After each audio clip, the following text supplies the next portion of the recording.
Get ready to step into the future. Join us in Cotonou, Benin Republic, on Saturday, November 23, 2024, for the Digital Explore Conference, the ultimate event where innovation meets creativity. This year, our theme is Digital Evolution, Navigating Growth and Innovation. Whether you're a tech enthusiast, an innovator, or someone who just loves to be ahead of the curve, this is where you need to be. Imagine a full day of immersive experiences. We're talking keynote speeches from leading experts, mind-blowing talk shows, and celebrity interviews that give you the inside scoop on the digital landscape. Explore cutting-edge virtual reality games, get inspired by creative arts displays, and groove to amazing live performances and entertainment. It's tech, creativity, and fun, all in one place. Register now at www.digitalexploreconference.com to secure your spot. Come be part of the future. See you in Cotonou, where we'll navigate growth and innovation together. Be there, be inspired, and let's evolve digitally.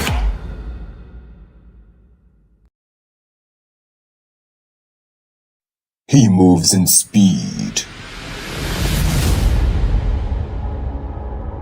in styles, in different directions. Unbeatable.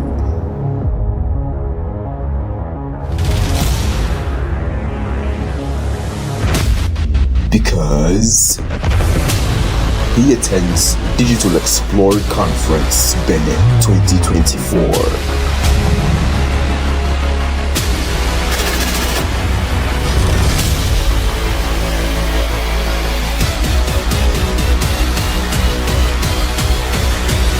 The 23rd of November.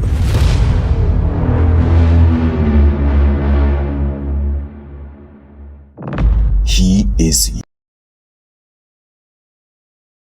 Are you ready? Are you ready to experience digitalization on another level? Don't look too far. It is here. Digital Explore Conference, which will be held on 23rd November 2024 in Cotonou, Benin Republic. Have you ever imagined where the greatest minds are gathered in one place? Explorer Conférence, pour ma part, c'est une conférence qui viendra révolutionner le monde digital au Bénin. Inventors, investors, business owners, and experts in different fields will be there. It is fun, it's cultural, and it's innovative.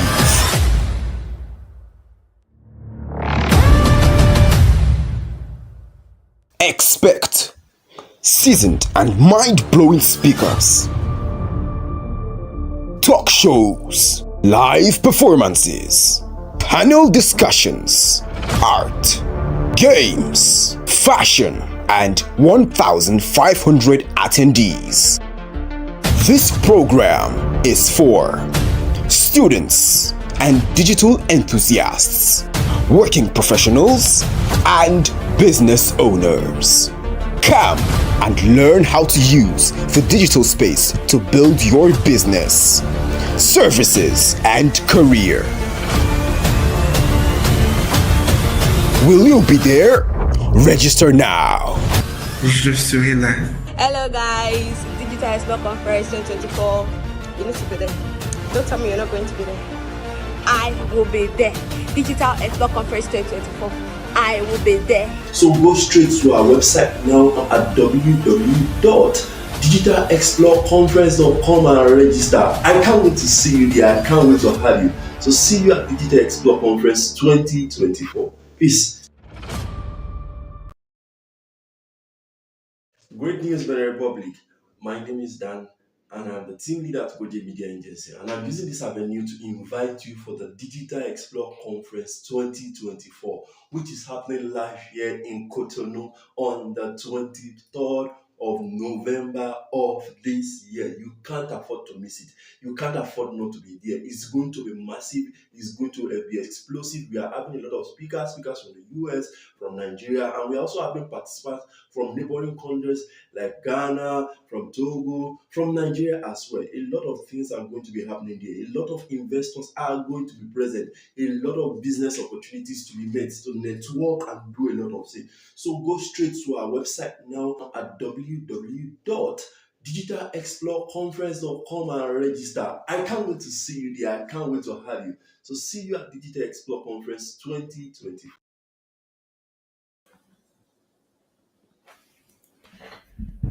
Yeah, we're live. We're live. We've been waiting for this day. We've been preparing. We've been working behind the scenes. This is our first inaugural DEC 2024. And I know people are logging in from everywhere. Just keep liking, sharing, getting this message out there. This event is very important to me because it's an opportunity for us to transfer knowledge and also resources, connecting people across the oceans. Many of us are based in US and some are based in Africa, and that bridge is happening in this time. You want to be part of this movement, so go ahead and do your little part or do your big part. Go ahead and start sharing it through your network. And we're just going to wait a few minutes because we have a great speaker that is going to come up right now, which is so relevant for this event. You don't want to miss it. You want to make sure your friends know about it, your family knows about it, your parents know about it, everybody knows about it. Go ahead and start sharing it in your network right now. We're live right now on YouTube. We're live YouTube Couple Studios. I know some of you are streaming right there. We're waving our hands to you wherever you are. We're live also on Instagram. We're live on Facebook. So keep on sharing, keep on connecting. We want to get this message out there. This is a season that we're in right now, that there's a digital revolution going on. Some of you are already aware about how artificial intelligence is taking over the world, but you see, you have to position yourself so that you can be part of that movement. You don't want to miss this move. So keep on sharing, keep on pushing it out there as we get ready for our next speaker that is coming up. I'm going to check the comments right now. If there's anybody out there, I want you to just shout out where you are, whether you're in Nigeria, you're in Benin Republic, or you're in Houston, Texas, because, hey, Houston, Texas, I'm over here in Houston, Texas.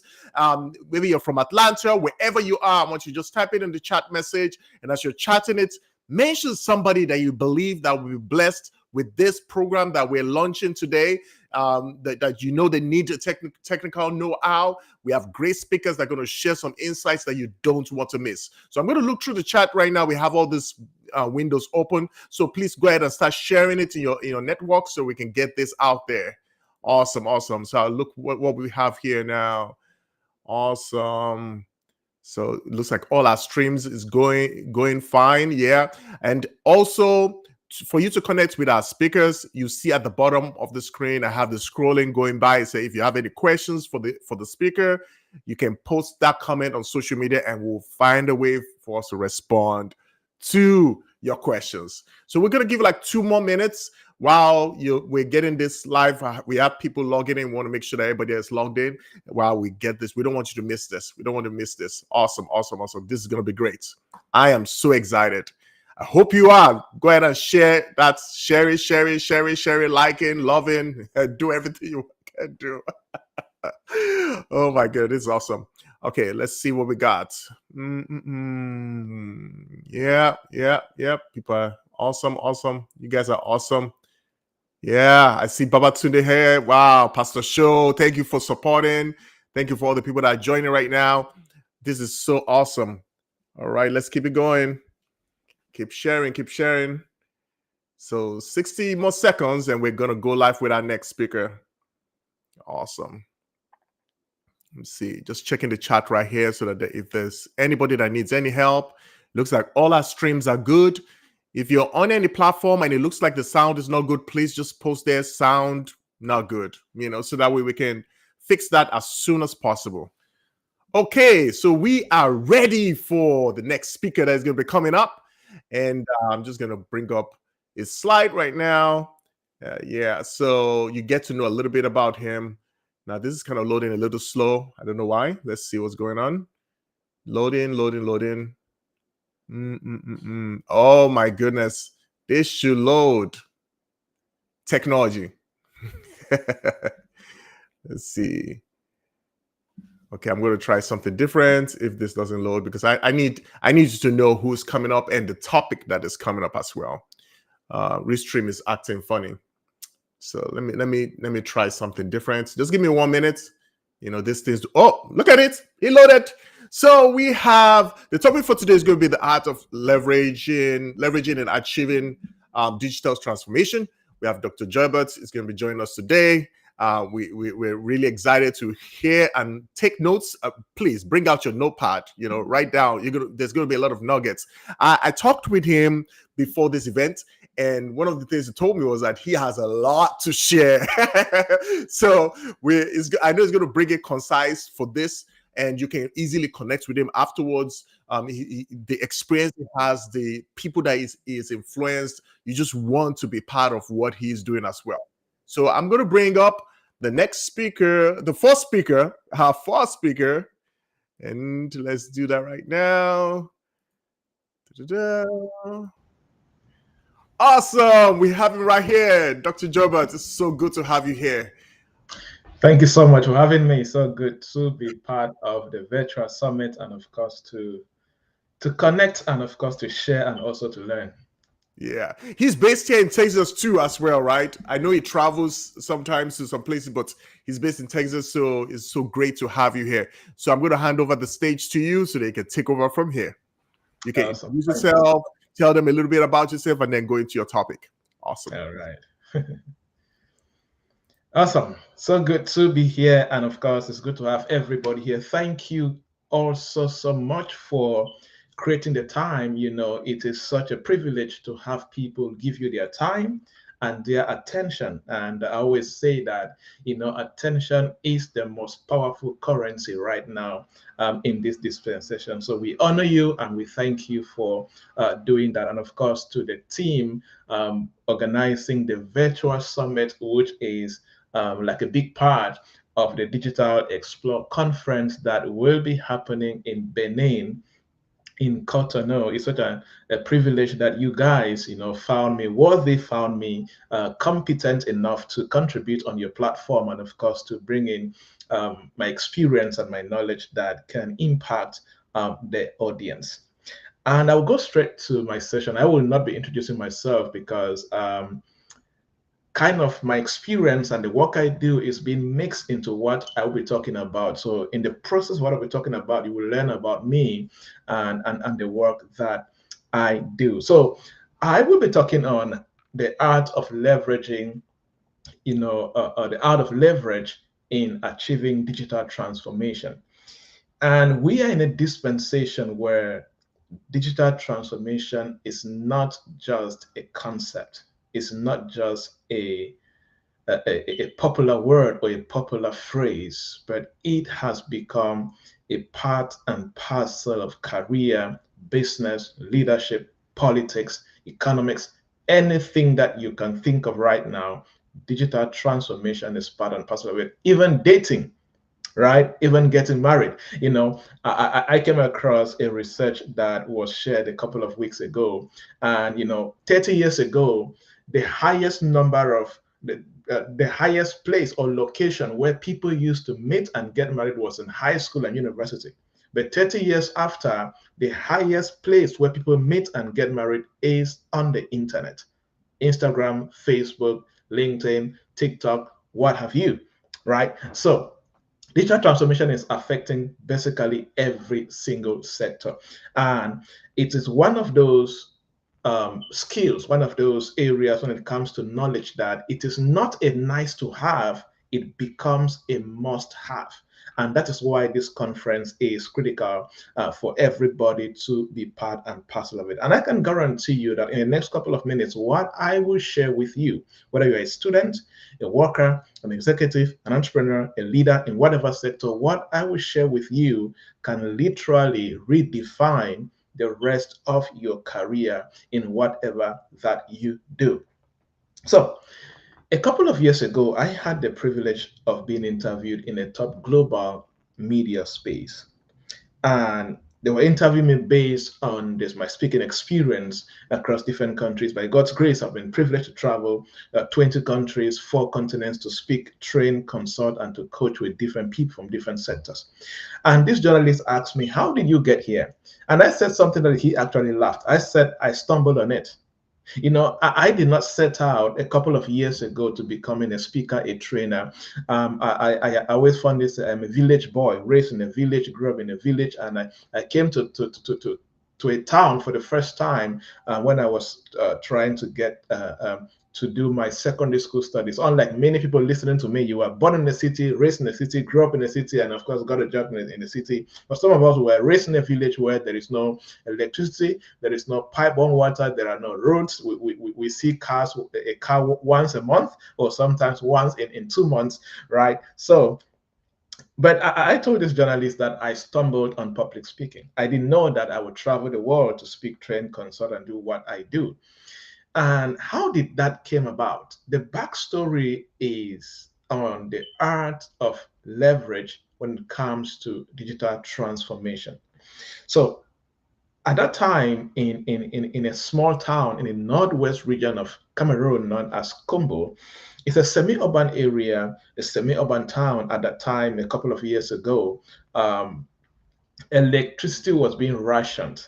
And I can remember vividly, we used to anticipate that we'll have electricity about 3 to 4 hours every day. So you need to program yourself very well.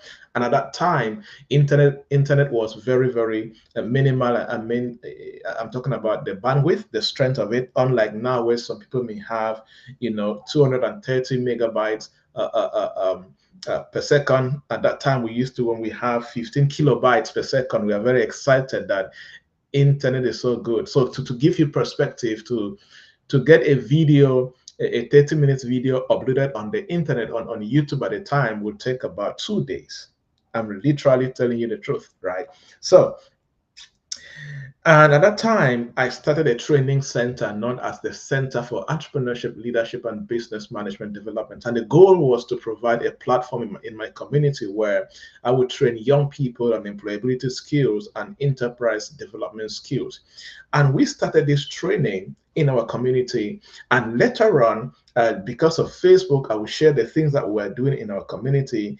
And at that time, Facebook was gaining grounds, in Africa and of course in Cameroon at the time, but not as high as it is right now. And I started sharing all of those experiences we were having. And one thing we noticed was that other young people from other cities and other locations, even other countries, started indicating interest in being participants in our trainings. We even had on several occasions where young people travel from the capital city, from Douala, Yaoundé, Buea, to come stay in this urban area for 2 months for the duration of a training to take our courses, right? But we had a lot of high interest from young people from other cities and countries who wanted to take our programs. Now I started thinking, how do we serve these young people from these different locations? Now I am bringing you now to the art of leverage. How did we leverage basic platforms and basic technology, digital platforms in a semi-urban area like that to be able to meet and serve these young people? So I started thinking, and a couple of ideas came to mind. And we decided that we are going to use a local webcam on a Pentium 3 computer. So people don't know what that means, and we'll record these videos. And we'll record them. We're going to get them on YouTube under Unlisted at the time. And we're going to gather these young people on a platform. That time too, WhatsApp was just, getting popular. So those who had smartphones at the time were able to get access to WhatsApp and all of that. So we created a structure like that, and it was simple. Record the video, get it on YouTube and Unlisted, and then those who are outside the town are able to get links to this video and go through the trainings. And of course, at the end of the 2 months, they do the final examinations. And the final examinations was in terms of you write a paper, a practical paper, talking about a solution in your business, in your workplace, or in your life, in your community, and you create a system how you're going to solve that problem and the outcomes that you expect to happen after solving the problem. Just giving you a thematics of what we're doing. But a lot happened after that. It was through social media, it was through leveraging these basic platforms that I noticed that companies and conference organizers started asking for me to come speak in their events. When I started my journey, I didn't know that there was something called a public speaker, a motivational speaker, a professional trainer, a corporate trainer. I stumbled on those things as I was just doing what I felt that I had to do when it comes to training young people in the community. And the ripple effects became so powerful that led to me building a career around this that has spanned across different countries and different continents. So in all of that story, the main thing I wanted to get was how we were able to leverage basic platforms and create significant impact in the lives of young people across the African continent.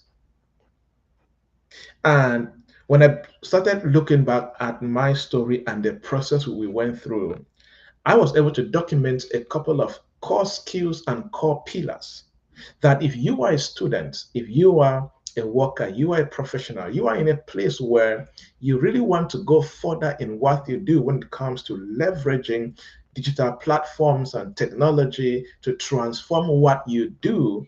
If you begin to do these things I will share with you, I can really guarantee you that you will be able to achieve more, do more, impact more people in the best way that you can. As I said earlier on, when it comes to the digital space and having digital skills, it is not nice to have.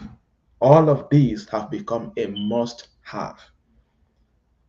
So the question is, are you willing to pay the price to have what you must have in order for you to create the impact that you have to create? All right, good. If you're still following me, just leave a comment and confirm that I want to make this statement. I am ready to pay the price to move forward. Write that in the comment sections as you are following me. Let me know that you are following, and of course, you can get me loud and clear. So, I will share with you 5 core pillars that makes up the framework. The framework that if you begin to execute from today, if you begin to advance the execution of these pillars in whatever that you do, you will see something different happening in whatever you are building, especially for my brothers and sisters across the African continent. My work has helped me to be able to travel across close to 17 African countries to do to train and to talk to different people, right? And any young person in Africa, if you are going to advance, young or old, if you're going to advance in whatever you do, you have to come to a point where understanding the digital space and acquiring the right knowledge and experience is a core part of your daily learning process. 5 core pillars, and then I'm done. I guarantee you, if you implement all 2, 3, or all of this and give yourself time and consistency, you will see something different. Number 1, on this path to impact, on this path to dominion, on this path to greatness and significant transformation, be ready to start imperfect. Be ready to start imperfect. One of the biggest challenges I have seen that people experience or go through is that they want to start perfect. They want to be perfect with technology. They want to be perfect with resources. They want to be perfect with everything before they start. If you want to start perfect, you will never start. You know, there is a quote that Seth Godin, one of my favorite business experts that I follow, he said, if you set your bar at amazing, it will be difficult for you to start. This quote is mind-blowing, especially for those who are still at the starting phase of their destiny. Hear this again. Seth Godin said, if you set your bar at amazing, this is for those who are still at the beginning phase of their journey. If you set your bar at amazing, it will be very difficult for you to start. At the beginning of your journey, your job is not to start amazing. Your job is to start imperfect. Start where you are with what you have. So talking about digital transformation and talking about leverage, the concept of leverage, I have a question for you. What can you leverage right now? There are many of you listening to me right now. Your mobile phone is enough for you to leverage. Free platforms are enough for you to leverage. YouTube has a lot of free courses that if you pay the price and watch a video 2 hours every day for the next 3 months, you will literally become a middle level expert or even a top expert in your community by just doing that. leveraging what you have. Start imperfect. Be ready. Make up your mind to start imperfect, especially for young people that have inadequate resources. You don't have the right amount of money to start what you want to start. Start with what you have and be comfortable at starting imperfect. And let me tell you something about technology. You never become the best at using any platform at the beginning stage. Everybody starts as a learner. Everybody start using any platform as an imperfect learner. The first day you started using Facebook, you were imperfect. The first day you started using WhatsApp, you were imperfect. But yet, here you are, you can do so many things that you could not do in the past. So start imperfect. Avoid comparing your current situation with somebody who is already very successful. It's a big challenge for many people. There are people who are still in their first year in an industry and they are trying to compare themselves with somebody who has 15 years experience in the same industry. No, learn from them, but don't compare from them. Don't try to start where they are, start where you are. You see that? So it is important. So comparing your current situation to someone who is already successful can often make you feel like you lack the required resources to get started. No, you do not lack the required resources. You just need to get started and the resources will meet you as you move forward. For some people, they want to claim that I need to learn more. I need to get all the resources before I can start. No. Let me tell you a secret that I've learned in my journey, and of course, coaching so many people around the world. Hear this and hear me very well. When you have the mindset that you want to learn more and you want to get all resources before you start, it will always prevent you from moving forward when it comes to digital transformation. So start imperfect. Number 2, one of my favorites. Build discovery skills. Develop your discovery skills. Now, hear this. Great entrepreneurs often have discovery skills. If you will leverage digital transformation and succeed in whatever you're doing in this dispensation, you must have discovery skills. Have the mindset and the willingness to discover. What does that mean? You are so comfortable at using a platform that you have never used before with the mindset to discover what is on that platform. And there are 5 sub-pillars that makes up discovery skills. Number 1, associating. You must push yourself to associate. What does that mean? You must push yourself to come to a point where you are good at making connections between one thing and another. For example, the story I shared with you guys, being able to think that, let's say now WhatsApp, at the time WhatsApp did not have WhatsApp groups. Right now we have WhatsApp groups. Having a mindset that, oh, I can record a video on my phone, put it on YouTube under unlisted, gather people on a WhatsApp group and have them enroll on my course or the training program I have to offer.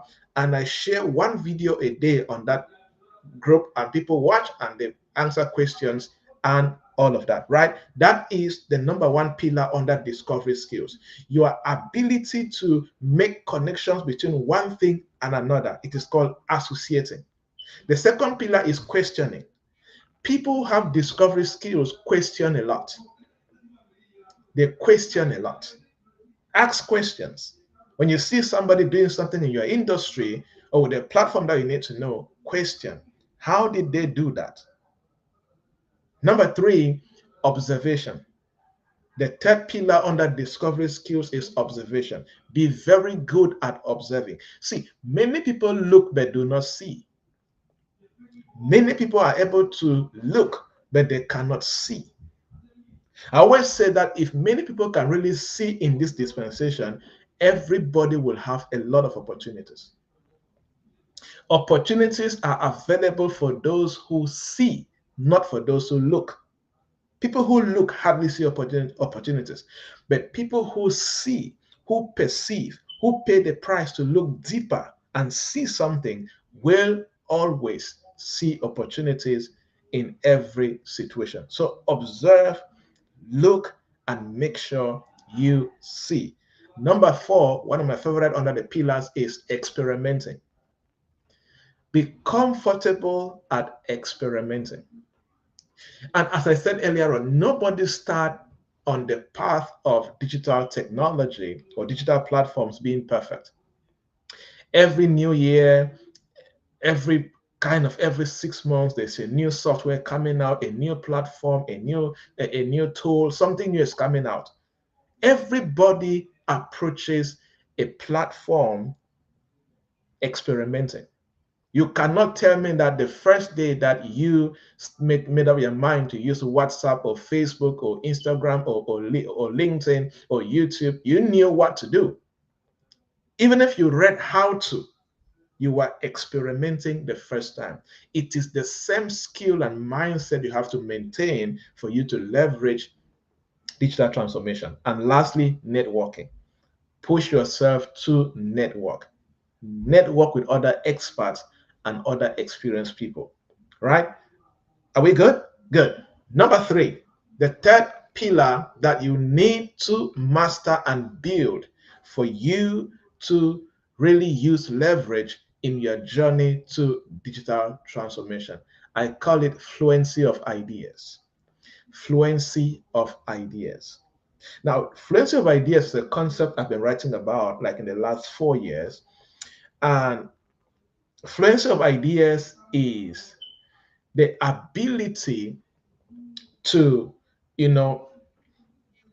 take a concept and develop it into a product or a service.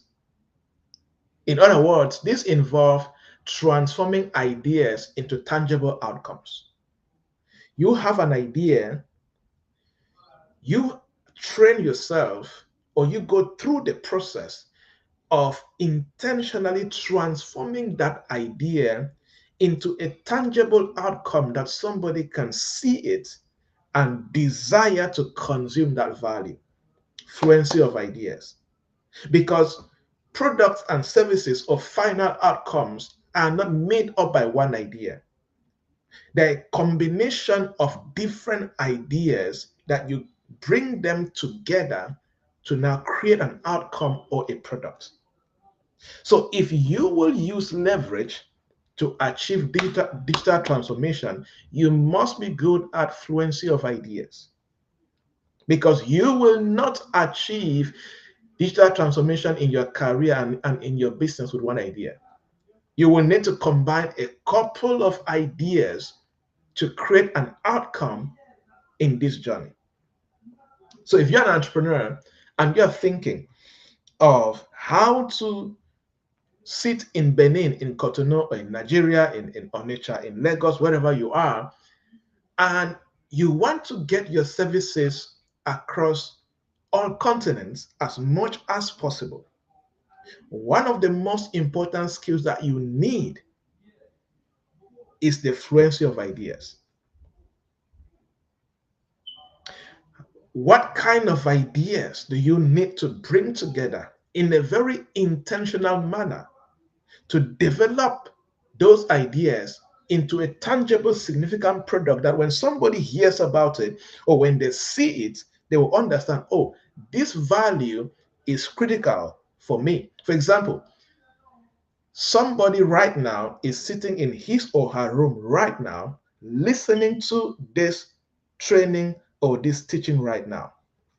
However, there are different ideas and different moving parts that the team of this summit were able to employ to bring this single teaching to you.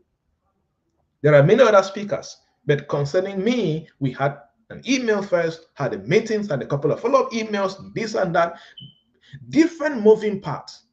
They were employing fluency of ideas and converging those ideas together for a couple of days, a couple of weeks, and even months, just so that you can have this 40 minutes to 1 hour of teaching that will transform your life.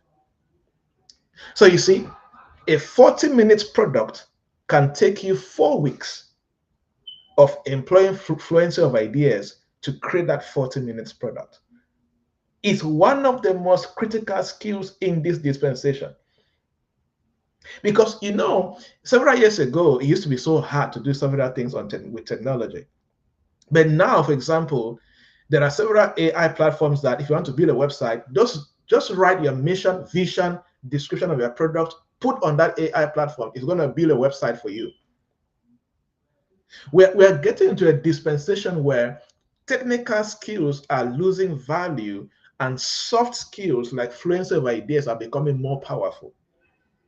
Because somebody who can think well and knows that an AI platform exists can literally build a better website than an average website builder right now. You see, funny enough, I stumbled on something. Is it yesterday or today? Coca-Cola just released their first AI advertisement. Their Christmas ad totally generated by AI. It's cheaper, was faster, and I watched the video and I think it's incredible. You see that? Fluency of ideas. Number 4, and I'm almost done. The skill of leverage itself. Remember, my topic is the art of leverage in achieving digital transformation. So I've taken you through the process and I've shared with you core pillars that you need to build on in order to leverage, a digital transformation. Now let's talk about the leverage itself, which is the 4th pillar in helping you to achieve digital transformation, either as a student, as a worker, as an entrepreneur, as a leader, or in whatever that you do. Number 4, leverage itself. The ability to effectively utilize existing. The key word here is existing. The ability to effectively utilize existing resources, tools, and other people's abilities to achieve something significant is known as leverage. So based on technology, based on digital resources available to you right now at your level, what can you utilize as existing resources, tools, and other people's abilities to achieve something significant when it comes to your destiny? As I said earlier on, there are some of you listening to me right now, you have ideas that your smartphone and being able to use WhatsApp or Facebook or Instagram so well can literally move you forward. Literally move you forward. You see, in the story I shared earlier on, at the moment right now, we use a learning management system that we built for ourselves because we grew and we had the money to do that. But at the beginning of our journey, we did not have the money to build our own learning management system, and we did not have the money to pay an existing management system a monthly subscription fee to use theirs. So we had to use the skill of leverage. We leverage what we have. YouTube existing. You upload videos there for free. Good. Okay, WhatsApp is easier to communicate with links and share a good number of messages on WhatsApp than on GSM text. Good. So we leverage on that. Existing resources, existing tools, and other people's abilities to achieve something significant. I do a lot of coaching for startup entrepreneurs. I have started over eight businesses in my life so far, and I have failed in a good number of businesses, missing out on millions and millions of money. So I know a thing or two about starting a good business and making it work. And I always tell young people who want to start a business, there's a hack in my startup process. I always tell them, I always tell them this, and maybe somebody will learn this and it will change something in what they are building, right? It's funny, but it works, right? It is funny, but it works. Here's the concept. I always tell them, write out everything that you need to start a business. Write down, make a list of everything that you need. Then make another list from that list and write down the list of things that you need that you can beg from your friends, from your relatives, or from anybody you know. Out of the things that you need to start a business, make a list of the things that you can beg from other people. You cannot be broke and proud at the same time. Dangerous combination. Don't be broke and proud at the same time, right? Yes, it sounds funny and harsh at the same time, but it's true for many young people. I call it corporate begging. Be comfortable at begging. It's leverage, right? It's leverage at the same time. So, key points about leverage, and we'll round up with this. Be good at utilizing existing assets to gain an advantage. You need to be comfortable. You need to be good at utilizing existing assets to gain an advantage. Number two, be good at leveraging existing technology and automation tools that are free or freemium to start what you have to do so you can get the paid ones later. You see, one of the best things that you can know how to do in this life is to know how to get paid using things that are free. Then make the money, use the money to buy the things that you need to buy in order to build what you have to build. I think that is basically how I built my career. Right? Number three, the third key point when it comes to leverage is be comfortable at collaborating with other individuals. So you can leverage on their strength, on their skills, and to reach more people. Because talking about digital transformation, you will not start by knowing everything. Let me give you a quick basic hack for leverage. If you want to learn, this is what I normally do. Want to learn a particular platform, a particular skill, I always go on YouTube and let's say I want to learn how to use Restream, right? I'll go on YouTube and search for the YouTube channel of Restream, and I'll watch all their how-to videos on how to use Restream. That's leveraging. I'm leveraging on Restream YouTube channel to gain a skill I don't have. You see that? Or you can go on YouTube and search top experts in virtual video production. And you'll see so many guys giving tips on that. You start learning the basic skills on how to do that. And later on, you can start making some money from it. You monetize it, and then you can get paid. And of course, you can now pay more advanced skills and become an advanced expert in that sector. One of the best things you can learn how to do is to know how to leverage existing assets, existing skills, existing tools, existing people to achieve what you have never achieved before. Number 5, and then I'll take question and I'm done. I call it skill stacking. Skill stacking. If you will achieve digital transformation, you need to learn to do what I call skill stacking. I will explain. To explain better, let me use somebody in marketing. If you're a marketing professional, here's how skill stacking can work for you. Let's say that you learned marketing in the university, or you have a degree in marketing. And in that degree program, you develop traditional marketing skills, right? But for you to be able to shine and grow in this dispensation, you need beyond traditional marketing skills. So for you to become an exceptional marketer, you need skill stacking. You need to stack more skills into your existing marketing skill or marketing knowledge that you got from the university. For example, you may need to take a separate certificate course on Facebook marketing. You take another course on Instagram marketing. You take another course on LinkedIn marketing.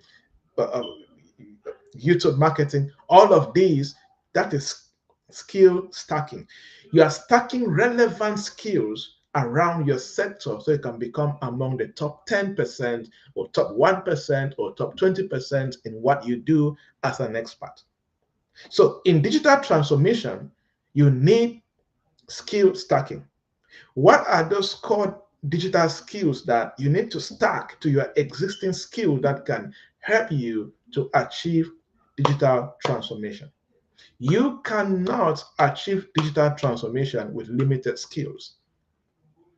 For some people who have the money, instead of doing skill stacking, they hire people who have the skills that they need.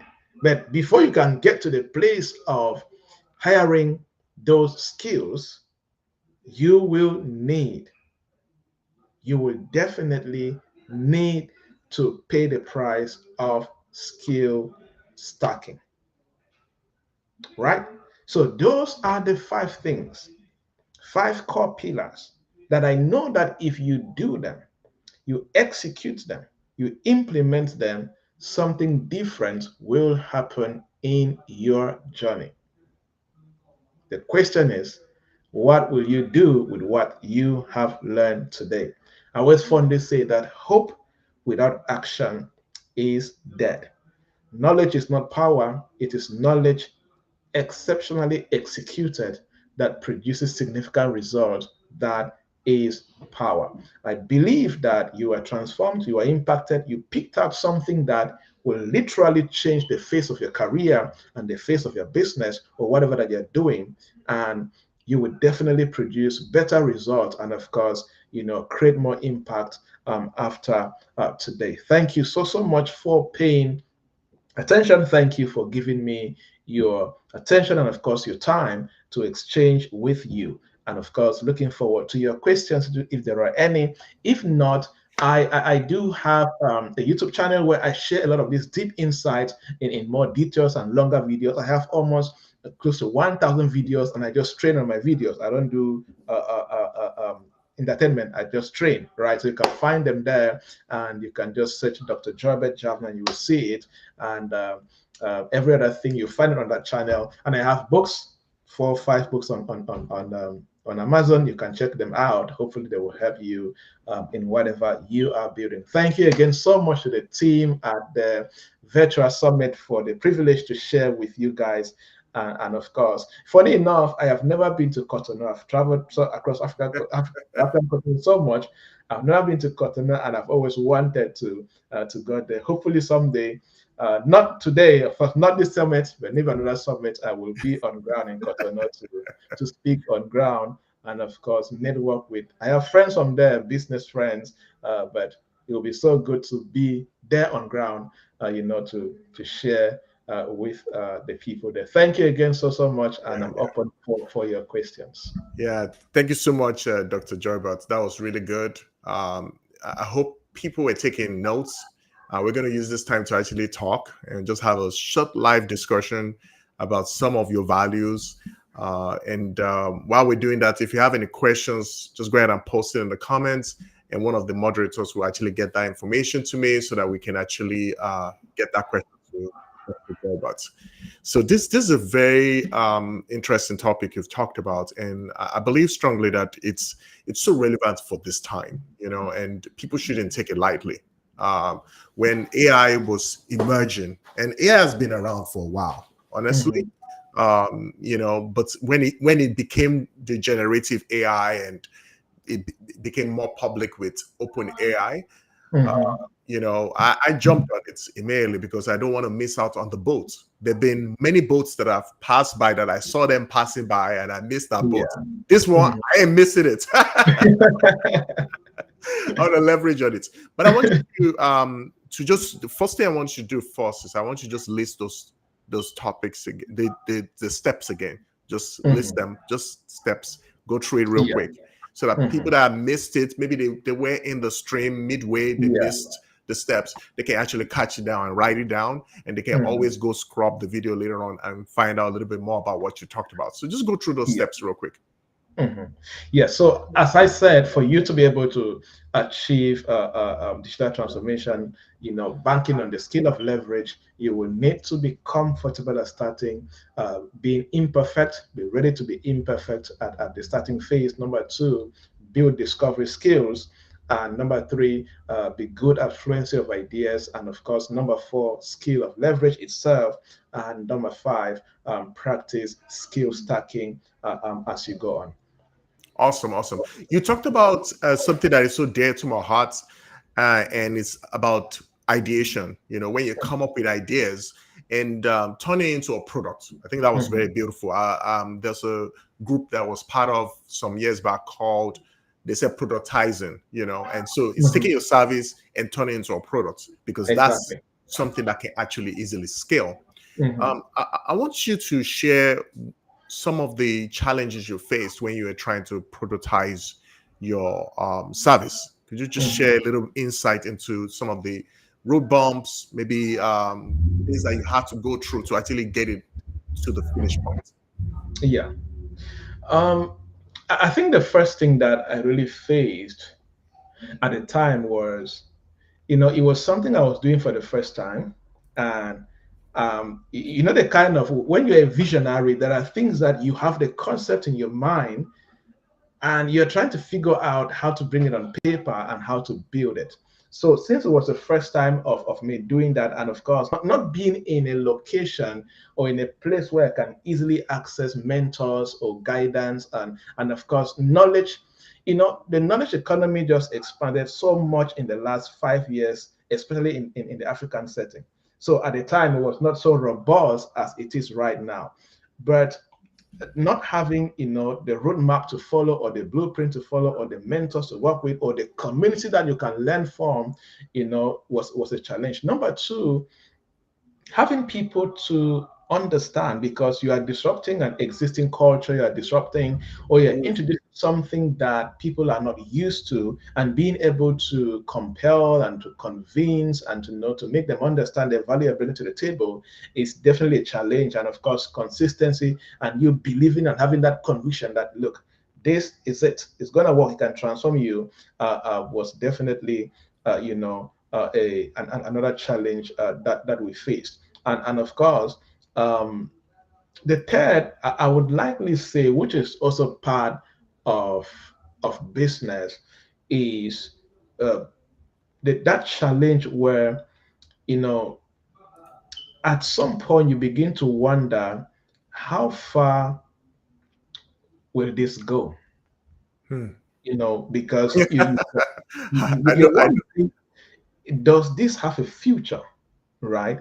And sometimes if you are not convinced and you have not seen beyond your physical eyes and what you're looking at, you can be tempted to be lazy and lacking behind because you're not convinced enough. And that's why I'm writing. I write different ideas here and there. I was writing something and I said, I've come to the conclusion that it was related to faith. And as a Christian, I was writing around faith and all of that. And I came to the conclusion that the believers that will stand are believers who are genuine about their conviction. Social media will not influence you. Somebody's opinion will not, but you have a conviction that is so unshakable. Bringing that to ideation, I believe that ideas that will go places are ideas that you, the ideator or the founder, you have absolute conviction about that idea. You are so convinced, the kind of conviction that Steve Jobs had. Very convinced. You may not understand it, it's okay, but I'm so convinced that this is the future and this will change the lives of people. So I was battling with that conviction. Is this the path to take? If so, then let's make it work. Wow, that's amazing. You said something about disrupting the culture, and we can relate so well with that because in Benin, when I was talking to Isaac, who is the host for this event, and he told me some of the challenges in Benin where They're not even as advanced as Nigerians. You know, it was a struggle to actually get the people be aware of what opportunities, and there's this short-sightedness, right? Yeah. Because what you're exposed to affect how far you can go, right? You know, you talk about seeing earlier on, and the way you said it was like you can be looking, but you may not be seeing, right? And that seeing, it's so important to be able to have a model or something you can see afar off. So I want to ask you this question, because some of us, we may be facing this challenge on how to disrupt the market, especially when it feels lonely, when it feels like you're the only one on it. And what will you advise? What tips can you give in such periods? Because that's when people give up, right? You know, you know. So what tips can you share on that? You see, if you will build something that will stand the test of time, you should be comfortable at being lonely at some point in your journey. You should be comfortable that everybody going this way and you're going this way. For example, in the story I shared, there were many times I organized events. Let me give you a practical story that happened in Congo. That happened. I know where this is going. I know where it's going. And I had volunteers that came to help me the previous day on a Friday evening to set the hall, prepare things, and all of that. And it was a training on skills development and all of these things and all of that. And the next day, nobody showed up. Not even the volunteers that helped. Not even the volunteers organize the event. Oh my God. Like, people were looking at me at that time as if I was mad. You're not talking about success in an environment where 95% of the people are like farmers, subsistence farmers. You see? So talking about, like I used to tell, I don't know where I used to get that, but the Holy Spirit helped me, I guess, where I would just say that, look, the things I'm teaching you, these same things will take me around the world. Come on now. At that time, I have never gone to my own. At that time, I have never traveled to my capital city. I have never gone to a bigger city in my life. But I was so convinced that what I was teaching can transform anybody's life. I was so convinced. So I would organize events and literally beg people to come and attend. Sometimes I'll go house to house and remind them, please, that event tomorrow, make sure you come and attend. I was so sure that what I was teaching them can help them. Because at that time, I was reading a lot. So, you know, reading is the only thing that will open you up to a world that you have never been there. Yeah. You see, Frederick Douglass, for those who don't know him, he was a slave. He shared the story where at the young age, I think at the age of 8, he was a slave, born a slave, and a slave at then. And the wife of the slave master was teaching him how to read and how to read the Bible at the time. So when the slave master came in, the husband of the madam that was teaching him came in, the husband shouted at the wife, don't teach him how to read. Oh my goodness. Because he said when a slave reads, they would discover that there is a world beyond slavery. When I heard that, my mind blew up. Wow. When the slave will read, they would discover that there is a world beyond slavery. There's a world beyond slavery. So as a visionary, there are things that from where you are sitting, you are seeing that the masses cannot see. So you need to be so comfortable at being alone, from your conceptualization to your marketing phase, and be so comfortable that you be misunderstood and still be, that's why I said conviction. And you're so convinced that this can make things change in the lives of people. I think that is critical. And then every other thing, build the skills and all of that, and you're going to go. Hey, I have somebody that said, please, recap that word. Do you want to do a recap? On just a short recap. Oh, what was I saying? Okay. I'm sure you're talking about the visionary stuff. Again, as I said, talking about Frederick Douglass, right? Yeah. The master told the wife, don't teach this young slave how to read, because when they will know how to read, they will know that there is a world beyond slavery. In other words, if you are following this in a small little town, and maybe you're basically living below the poverty line, I can tell you that there are things that when you begin to expose your mind to, even though you may be broke at the time, but you have new convictions that there is a place where if I can get there, I will never be the same way again. It will redefine the rest of your existence. Amen. That was good. That was good. So we're wrapping up now, and the last thing I have for you before we wrap up, actually, I'm contemplating if I should make it the last one. Okay, this semi-last. So we have 2 more questions for you.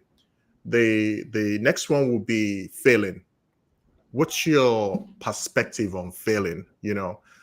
Because I've been an entrepreneur for over 20 years, and being an entrepreneur for 20 years wasn't that I was doing part-time job. I was actually full. So, and sometimes I've seen, there was someone that called me and told me, said, "Oh, what do you do?" I said, "I'm an entrepreneur." I said, "Oh my goodness, that's beautiful. You have time. You can do anything at any time." One of the biggest lies in entrepreneurship. I don't know who lie, but it's a lie. That big lie caused problems in 2020 because a lot of people went ahead and create jobs and they didn't have it, So I'll give you like 2 minutes just to talk about failing, and then we'll wrap up. If I can talk about failing for years because I have failed. I have so failed that I have experience at failing. And the best thing that happened to me at this stage of my life are the failures I went through in the last 30 years of my life. Let me say so. Because I always say that there are things that no book can teach you. There are things that no mentor can teach you. There are things that under your failure can teach you. And they're so valuable and so powerful that can really redefine the rest of your life. Denzel Washington said something. He said, in the first part of your life, you learn. In the middle part of your life, you earn. And in the last part of your life, you return. Right? And the first part of learning, failure is an integral part of learning that. You see? And failure is the tuition that you pay for dominion. Failure is the tuition that you must pay to dominate. You will never see somebody who has dominated an industry that has not failed. Do you want to dominate? The school fee, the tuition for dominion is failure. Go and pay the price. That's good. That's so good. Okay, awesome. Thank you so much for sharing all these insights with us. We're going to take a quick commercial ad about the upcoming event on the 23rd, which is next week. That's an in-person conference for the people in Benin. I want you to be at that event. I want you to experience more. So thank you so much, Dr. Joubert, for sharing with us today. All right. Are you ready? Are you ready to experience digitalization on another level? Don't look too far. It is here. Digital Explore Conference, which will be held on 23rd November 2024 in Cotonou, Benin Republic. Have you ever imagined where the greatest minds are gathered in one place? Explorer Conférence, pour ma part, c'est une conférence qui viendra révolutionner le monde digital au Bénin. Inventors, investors, business owners, and experts in different fields will be there. It is fun, it's cultural, and it's innovative.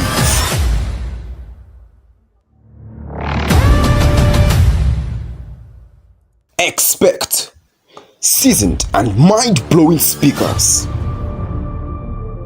talk shows, live performances, panel discussions, art, games, fashion, and 1,500 attendees. This program is for students and digital enthusiasts, working professionals, and business owners. Come and learn how to use the digital space to build your business, services, and career. Will you be there? Register now. Je serai là.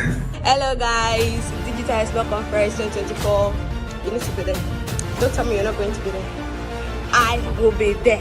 Digital Expert Conference 2024.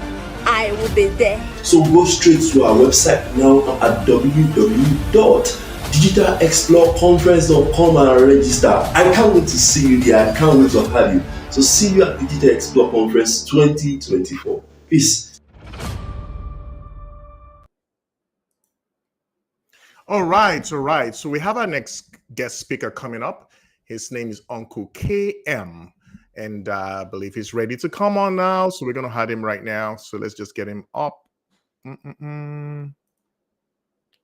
So your camera is not up yet. Could you turn on your camera, please, as we do the next session? Hi. Hello. Yes, we can hear you, but your camera is not on. Okay, so sorry about that. There is an issue here in Ondo State, Nigeria. There's an election going on, and you know how elections can be. So yes, Okay. I'm Okay, going to like share my screen. Okay, yeah, we'll just go ahead. I'll just go ahead and transfer to you. So we have a speaker, Uncle, is going to be talking about vertical conversations for borderless digital innovation. Let's welcome him. Go ahead and like this, share, invite people to the chat. Let's get this going. All right, awesome.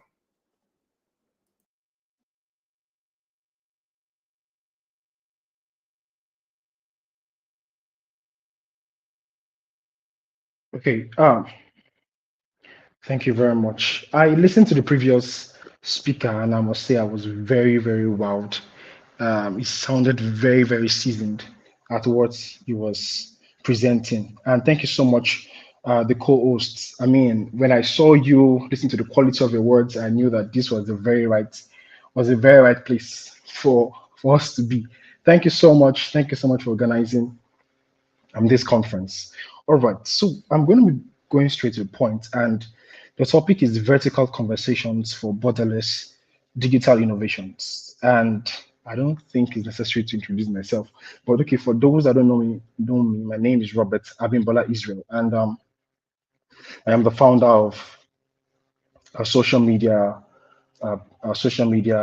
company. Let's call it a company because we have existed for a couple of years now, and from that company, we have birthed other couple of startups. So the name of the company is Kingdom Memes. We started out as an entertainment social media page. We have a combination of 700,000 followers in 4 platforms. And from there, we have our own tech brand, which is called Nexi7. We have our own clothing company called KM Penthouse and a couple of other things. So we're going to be talking about vertical conversations for borderless digital innovations. Now, let me share my screen. Please, I hope everybody can see my screen.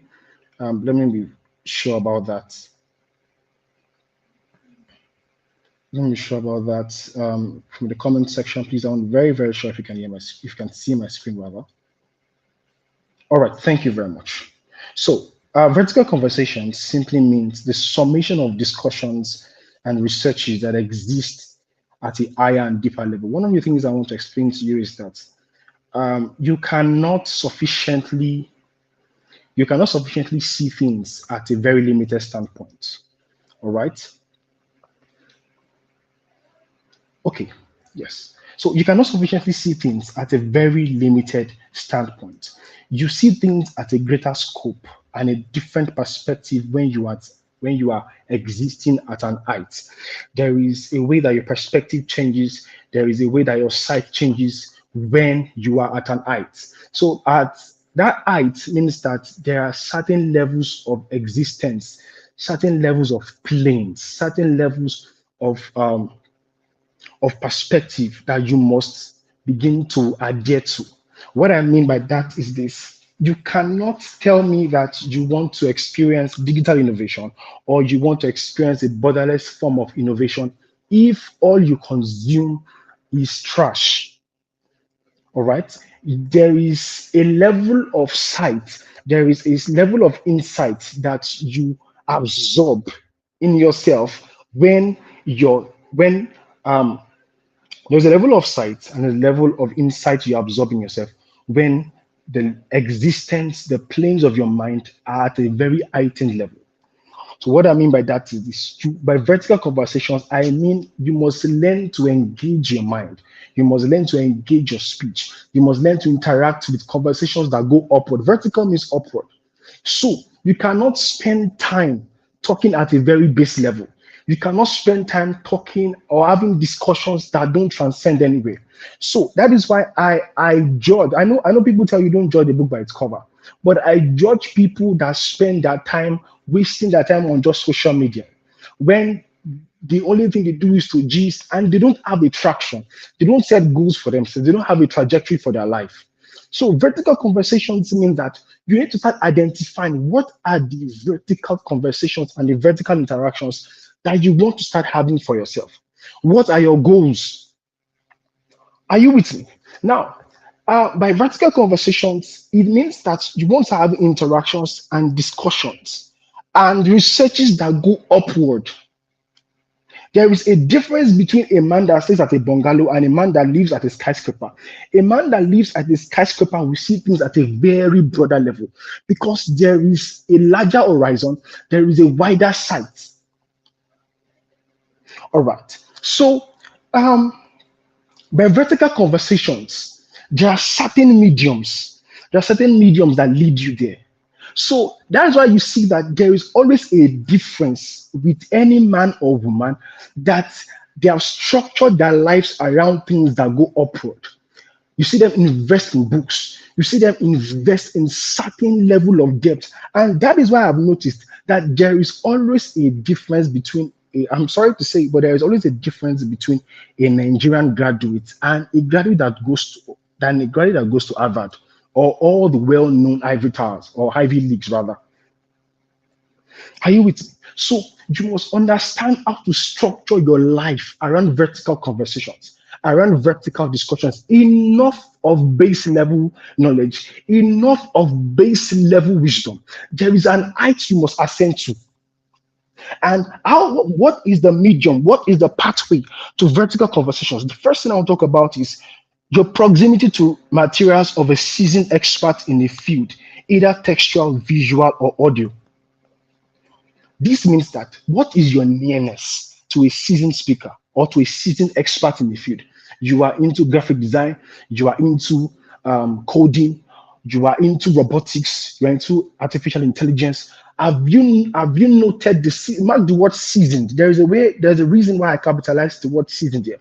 Who are the seasoned speakers in your field?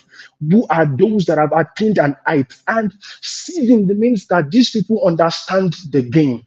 These people understand their onions. They have a track record of success.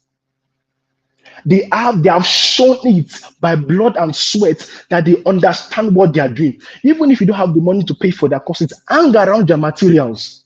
Because by the reason of the knowledge, they have attained an height. By the reason of their experience, they are at a very distant horizon.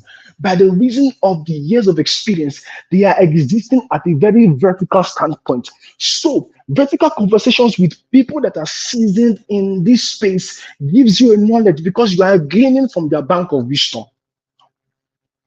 So this is exactly the kind of people. I can't take you serious if you tell me you're a graphic designer and all you do is spend time. You spend time doing things that are opposite your goals and visions.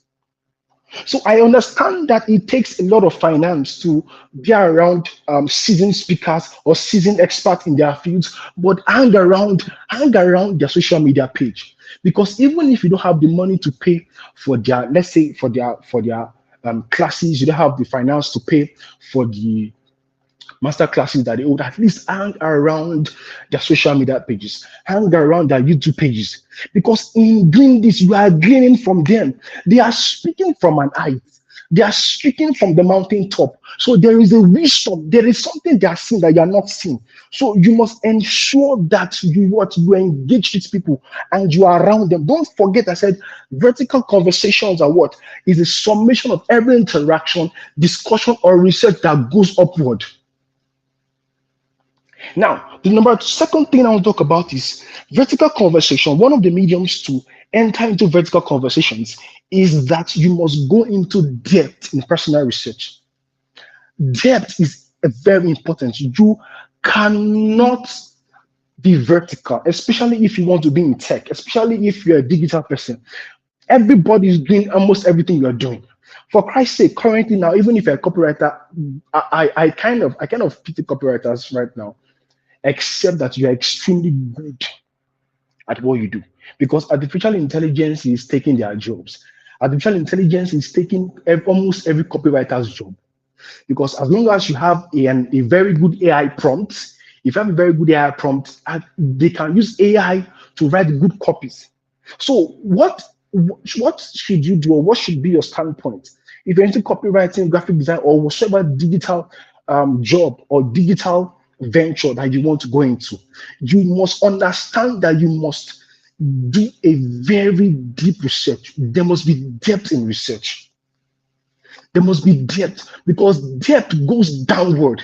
There must be a downward experience. There must be a downward research that goes into the depth. So if you want to, whatever it is that you're doing, exhaust every material.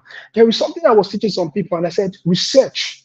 Research is one of the pathways in planting the seed of your value. Because the magnificence of a seed or the magnificence of a tree is not when it is in seed form. The magnificence of a tree is seen when that seed is planted and it grows. Nobody admires a palm kernel. Nobody admires the tree or nobody admires the seed of an orange. Nobody admires the seed of a mango until it is planted. Then you nurture it and you water it. Then after some time, it grows. So by digging deep in your field, don't just tell me you're a graphic designer. Have you exhausted over 100 videos on YouTube? Don't tell me you're a copywriter. Have you exhausted over 100 videos on YouTube? Don't just tell me you're a social media marketer. What have you done in terms of research? Have you gone all out to do deep research in your field? Because people that grab their attentions are those that are existing at an height. That is the only essence of vertical conversations. People that grab the attention of men are those that are existing at an height. There is a reason why when a tall person enters the room, everybody looks at him. So you must endeavor to what? To go into deep research in your field. If a fashion designer, exhaust as many materials as possible. Reading does not kill you. What reading does is that reading exposes, or reading begins to open up minds that you never knew existed within you. So, and permit me to quote the scripture. It says, as the heavens are far from the earth, so is the word. So is the word. So is the heart of the king. And he now says something. The heavens for heights, the earth for depth. So is the heart of the king unsearchable. What does that mean? That the heart of the king is unsearchable because kings search. That is why it says that it is the glory of God to conceal a thing, but it is the honor of kings to search out. Kings search. You can't tell me you are a king if you don't research. It is the jobs of king to unsee. It is the jobs of king to search. That is why if you engage a king in a matter, and I'm not talking about just a physical king, probably he has a crown. A king can be any creative or any creator or an innovator that understands his niche to the letter. So when you begin to engage them, they have a bank of wisdom. They have a bank of knowledge because they understand and they have read books, they have watched videos, they understand what it is. You can wake them up and say, what is real estate management? And they will tell you.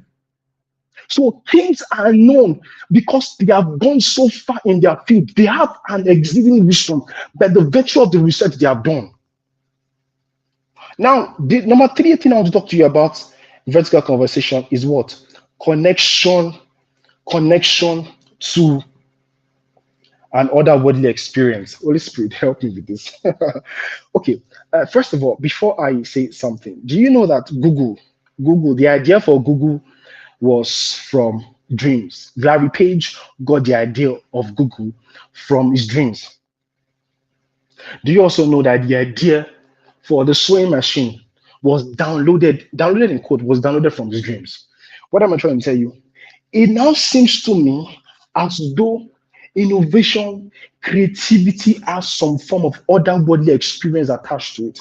Do you also know that the theory of relativity, the E equals mc squared, all right, and even the periodic table, these things I mentioned were actually downloaded from dreams. Now, this tells you that creativity, innovation, has a connection to things that don't really exist in the physical realm, has a connection to things that are not tangible in 3D form. So there is that realm of creativity or innovation that exists in otherworldly experiences like dreams. And that is why people tell you that when they engage themselves in meditation or prayers, they begin to get ideas. Do you know that Robert Oppenheimer, which was the first person to innovate the atomic bomb, when he experienced or when he witnessed the first detonation of that bomb, one of the first things this man opened his mouth to say was, "Now I am become death, the destroyer of worlds." What that man quoted was actually an Hindu scripture. What does that tell you? That man understands that certain innovations and creativity does not exist on this plane of existence. That is the man that goes upward in his research and in his conversation. That man quoted a scripture from the Hindu, but he called himself death. He alluded himself to death, which tells you that this man understands something, because which man in his right mind wants to create something that kills people? I am showing you a secret that certain inventions, certain innovations does not come to the mind of man except he has an otherworldly experience. In the context of Christianity, what I mean is this: there is always an existing wisdom that comes from a man that understands that innovation and creativity exist in a realm of God.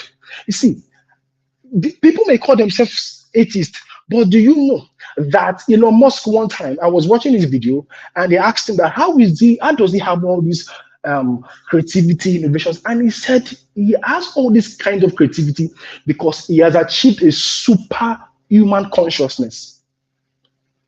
It means he has achieved a consciousness that transcends normal human reasoning, that transcends normal human wisdom. That is the man that understands a secret that a bare man doesn't understand. See, I'm telling you a secret here, that if you want to experience a borderless innovation, you must learn to go upward. And one of the ways is that learn to connect to otherworldly experiences. I'll give another example. There's this company called CERN, CERN. If you check them out, these guys, they are one of the top advanced tech and science company. But at the front of their company, they have a statue of Shiva, the goddess of destruction. Now, the question you should ask yourself is this: what is the correlation between the goddess Shiva and technology? I'm telling you that these people understand that certain conversations or certain innovations don't happen except they connect to an otherworldly source. The same thing goes for Nikola Tesla. Nikola Tesla was asked, because Nikola Tesla is always alluded to be the father of modern technology. They asked him that, how are you able to have ideas? Because Nikola Tesla in his days had idea for the mobile phone even before it was created. And when he told his colleagues, and they laughed at him, that what do you mean conversations, or what do you mean that communication can happen with just a device in your pocket? He said he has seen this thing and he knows it can exist. So he asked him a question: How do you think? Where do you see all these things that you talk about? Where do you see all these exceeding innovation that you talk about? And he said something very profound. He said, there is a core in the universe. I'm going to paraphrase what he said. He said, there is a core in the universe where creativity and innovation exist. He said, I have not scratched the surface of this core yet, but I know that it exists. These are people that give themselves to hiking meditation. These are people, they may not be Christians, but they know that creativity in itself precedes earthly time. They know that creativity precedes creation. Do you realize that creativity in itself was the very first skill that we saw from scripture? The Bible says in the beginning, God created. So creation or the skill of creativity is first of all a stellar ability. The skill of creativity is first of all celestial. Okay, now let's move to our next point. Of which we're going to be talking about what does it mean to be borderless. Now, the first thing I wrote here is that to be borderless means to exist as you, with your ideas and values, without you being present. The second thing is that the second definition for borderlessness is something that exists with no limitation or geographical constraint. In the context of our discussion, what it means is that to be borderless means something that has no restriction, something that has no constraint. For example, I'm running a social media page of over 700 to 800,000 people, and I have about 45 to 50 admins. Okay, and we also have other companies that make me money. Some make me money daily, some make me money weekly, some monthly. But I am not there because I've learned to be borderless with my skill. I've learned to be borderless with my innovations. Are you with me? You must start to think of innovations that you can create or things that you can start that has a borderless structure. For instance, Zuckerberg does not need to be in everybody's house. He has created something that is borderless. And that thing he created has his ideas, has its values, and he does not have to be present. Because borderlessness is the groundwork for dominion. So you need to start thinking of things. And let me say something. When you are engaging yourself in vertical conversations and you begin to see things differently than the masses, that is when you begin to understand that the problem in your territory can be a means of wealth. See, the masses see problems and they complain about the problems, but the elites see problems and look for ways to coin a means of wealth from it. So the problems you're facing in Nigeria, the problems you're facing in your territory, what if it is a pointer? Because innovators and creators, they see what is wrong with the world and they try to change it. But you cannot change something when you are existing at a very base level. See, two people can be in the same room, but the mind of one is open. The mind of one has been open to vertical opportunities and vertical reasoning. So what I'm saying is you've got to come up with that there must be a reasoning that goes upward. So what are the things? What are the mindset you're having? What are the things that you want to create? Ensure that you see. I was having a meeting with a couple of people, and I said, learn to multiply yourself. Are you with me? Learn to multiply yourself. If you are a baker in the house, the way to multiply yourself is to first of all leverage on digital skills. Leverage on digital skills. How can you incorporate artificial intelligence? How can you incorporate digital marketing into your business? Because see, you cannot, if you don't learn to multiply yourself, you will only earn the income of one person. But when you learn to be borderless with your innovation, that is when the stream of income you begin to earn is as a nation. The next thing I want to talk about is what? Innovation happens, digital innovation. Now, innovations happen because man is designed to be creative. I think I gave you a definition of creativity when I told you that creativity precedes earthly time. It is very natural for man to be creative, but unfortunately, many men are very lazy. So, what are the things that you need to start doing? Understand that the first thing is that man has been designed to be creative. Man is designed to be innovative. So, whatever it is you're doing, begin to have a thought about it. How can I be creative with this? What are the digital skills that can I add to be creative? I saw some pages on Instagram recently. This woman sells corn, all right, but she found a way to digitalize the corn that she was selling. Oh my God, very funny stuff. She found a way to digitalize the corn she was selling, and she began to brand the product in a very different way. And she runs ads for it. It is corn. You can easily walk up to the next person in your doorstep, probably go out of the street and buy corn. But she found a way to be creative. So what am I saying is that whatsoever it is that you're doing, find a way to incorporate digital skills into it. Be very creative at what you do. And one thing I want to tell you is this: it does not matter what you are doing. All you have to do is to what? Incorporate digital skills into it. Do you realize that it's this same corn I'm talking about? This was the same corn and grain that made Joseph. This was the same corn and grain that Joseph used as the wisdom to bring Egypt to an economic shift. Joseph used maize, agbado corn that we eat. Joseph shifted the economy. He shifted the economy of nations with just maize. So who told you that whatsoever it is that you're selling cannot sell because you're selling clothes? Who told you? Did you realize that Lydia, during that time, Lydia was a very wealthy woman because the weight of the poppy she was selling, if the weight of the poppy she was selling is 10 pounds, and there is a gold of 10 pounds, they weigh the same price because gold was scarce during that time.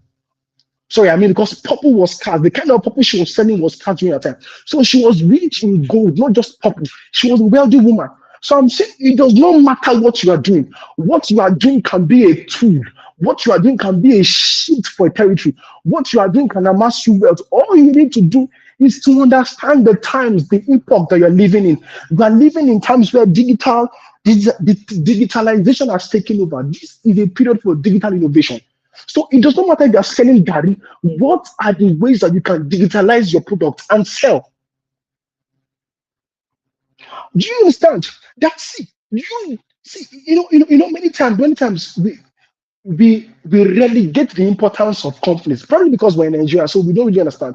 Do you know that? Okay, I said something. I said a successful innovation equals a successful economic growth.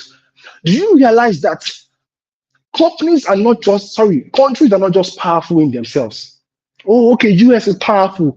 Oh, China is powerful. Japan is powerful. No. Let me explain to you what determines the power structure of a nation are the company within its regions.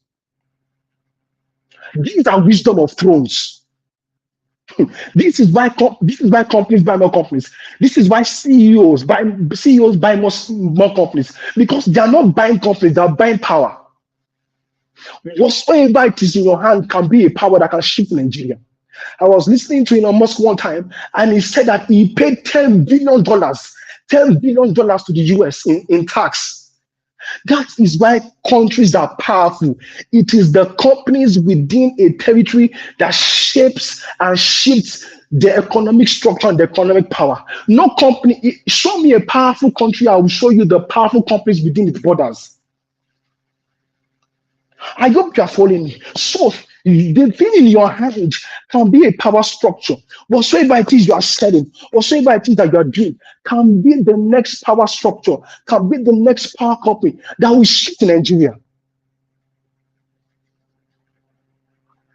I hope somebody's following me. So I'm trying to let you know that whatsoever it is you are doing, start thinking of ways to expand it, start thinking of ways to digitalize whatsoever skill you have in your hand. Because that thing, just like Joseph, that maize in your hand can be the next shift for an economic structure in Nigeria. So maybe the reason why Nigeria is suffering as it is because many innovators are frustrated. Oh, Nigeria, or many innovators have traveled out of the country. 3 years ago, I read a story about a very young chap into robotics. He left Nigeria, he went to the US, and one of these companies took him And now he's doing well for himself. And he was paid on a very hefty salary. Why? Because the great minds of Nigeria are traveling out of the country. So maybe the reason Nigeria is still where it is because the Josephs that can upscale the maize in their hands have traveled out. Or maybe the Nigerian government have frustrated them. But I'm telling you, if you are here, you're here for a reason. Yes, I'm not saying you should not travel out. But I'm saying that thing in your hand can be a power structure to shift Nigeria. All right. So what can you do? Many people tell me things like, I have this very big vision, I have this very big idea, and I'm waiting for government loan, I'm waiting for this, I'm waiting for that. And I tell them it's good, yes, go and get loans. All right. Go and get loans, go and get loans, go and get whatever it is. But don't sleep there. Are you with me? Don't sleep at loans. Don't sleep at you need to start from where you are. I know of a guy, one of my staffs, and he told me things like, very amazing, young, brilliant guy. He had this innovation for, I think, air condition or something, and he drew the plan, he drafted everything because he's also a UI UX designer, and he presented it. He sent it to this company, showed them the idea. He asked them for loans to do it. They didn't get back to him. But 2 years later. Yes, 2 years later, because he showed me last year. 2 years later, they stole his idea and they uploaded it on YouTube. And now they're making millions of dollars from it. So I'm not saying you should not go for governmental aid, but start somewhere. Start at the very basic.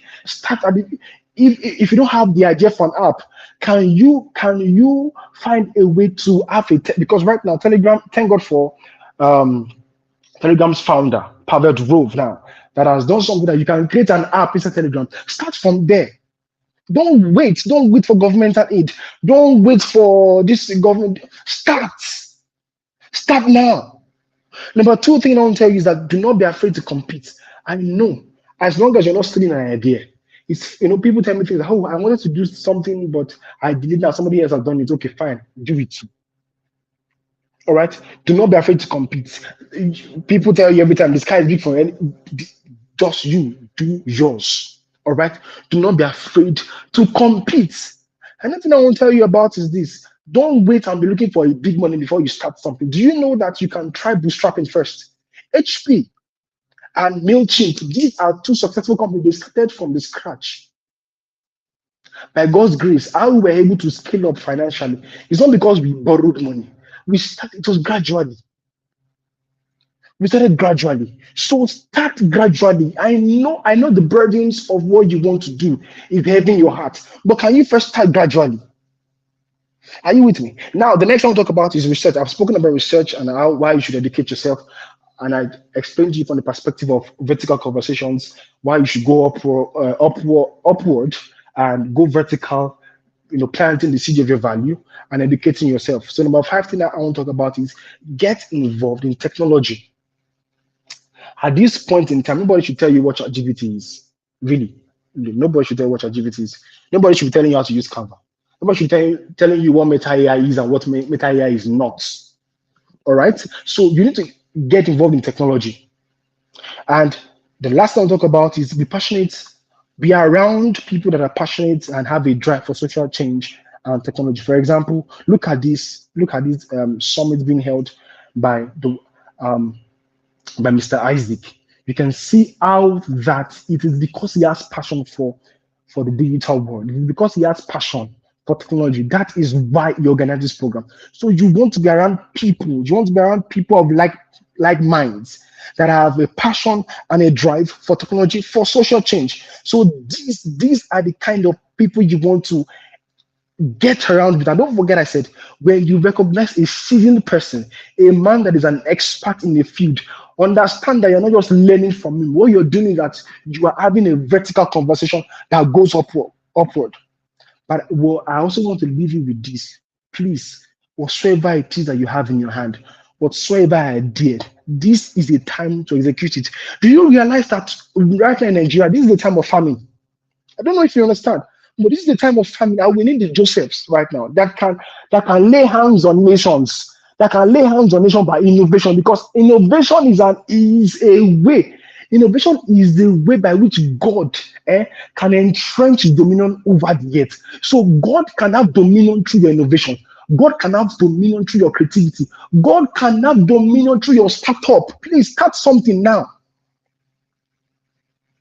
Start something now. Nigeria right now is facing an extreme famine. What if the answer to Nigeria's problem is embedded in that which in your startup? What if the answer to Nigeria's problem is embedded in the ideas that are crystallizing in your mind? So thank you so much. And I believe I've explained sufficiently what it means to have vertical conversations for borderless digital innovations. Thank you so much. Wow. That was awesome. This is the first time we actually engaging together. So it's a pleasure meeting you, Uncle KM. I don't know why you go with that name. Could you tell us a little bit why you came up with the Uncle KM? Okay. So my name is Robert Abimbola Israel. So we started a platform called Kingdom Memes on Facebook, Instagram, and Twitter. So because of the Kingdom Memes, so people now began to call me KN. that makes sense. But Yes. one thing I love about your talk is that you touched on a number of things that actually also it really works well for this program, because it segues from Dr. Joybert that's just finished and talk about how he started, and I see a lot of emphasis on startups. That's so beautiful. There's something you said which caught my attention. You talked about getting insight in yourself, being able to see well, which Dr. Joybert also talked about. Now, I want you to talk about your experience, because sometimes people think that, you just got there overnight, that kind of thing, especially in vertical conversations. Give us one instance of where you were able to get upward, and maybe you faced some roadblocks and you're able to get upward in your vertical conversations. Okay, thank you very much. I remember when we started 2018, and I will not lie to you, sir, I failed woefully. It did not. We all fail. Do you know, I failed to the point, at some point, I was very suicidal.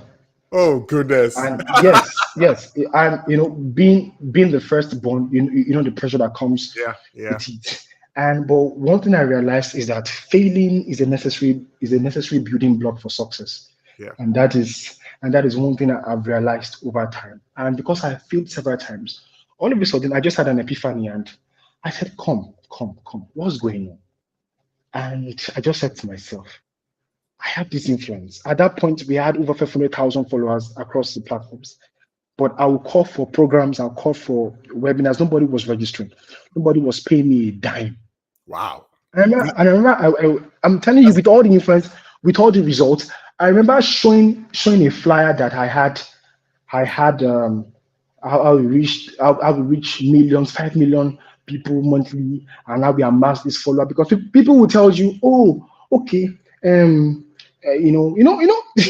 thing is, we have too many quotes. We follow wealth we follow value. I did all of those things, but I wasn't getting anything. I listened to this person, go for value.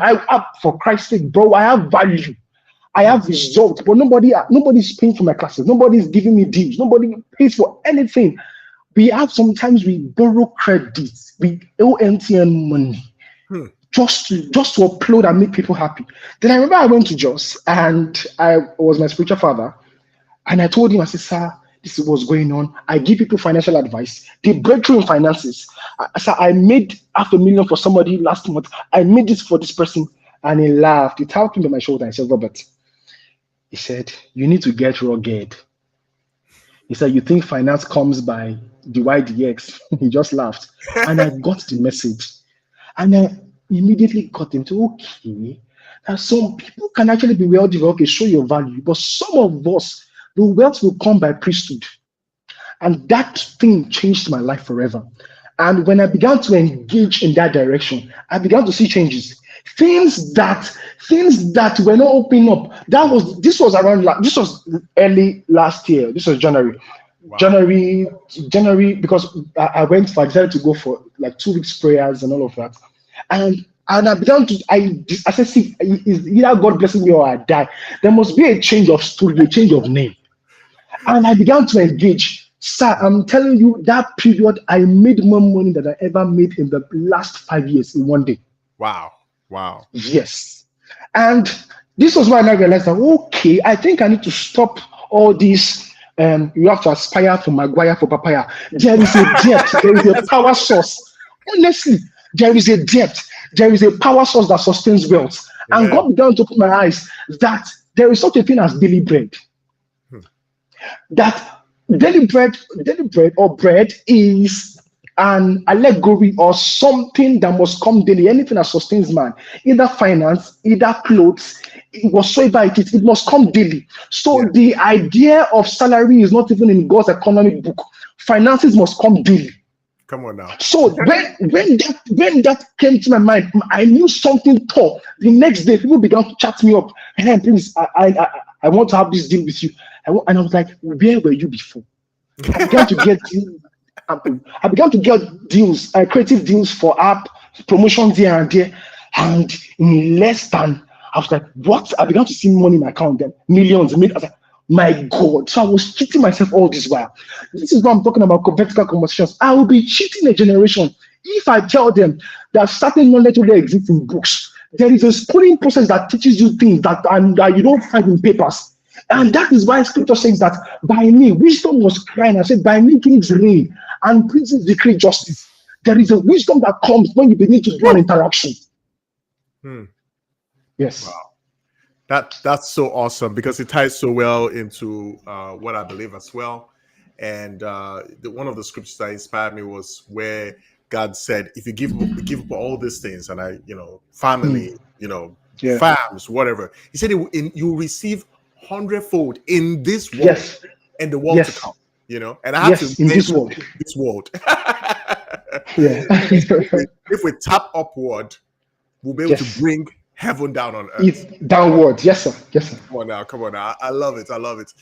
We want to just inspire people because I think the last thing I want to talk about, and I don't know if it's a statement or a question, you mentioned about Joseph, and I don't want people to miss that part, that God is raising up Josephs right now. And what does that look like? It's going to be somebody that is diligent. It's going to be somebody that will not compromise their faith regardless of what happens.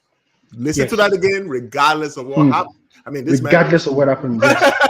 They spoke against him, and he was thrown in jail. You may be on social media, and I think for you, right, when you said you had about 500,000, if I saw your account, I'll say, man, this guy is making money. Talk about that a little bit, just a little bit. At that point, we're making so much. We had so much followers, we had so much influence, but there was nothing. There was nothing, absolutely nothing. There was a time my fiancée came to greet me, and we're talking, and she was with my phone, and there was an alert. It was minus 53 naira in my UBA. Minus 15 naira. And I was like, UBA, you couldn't just do this when my fiancé was not around. You needed to just embarrass me. Yes. But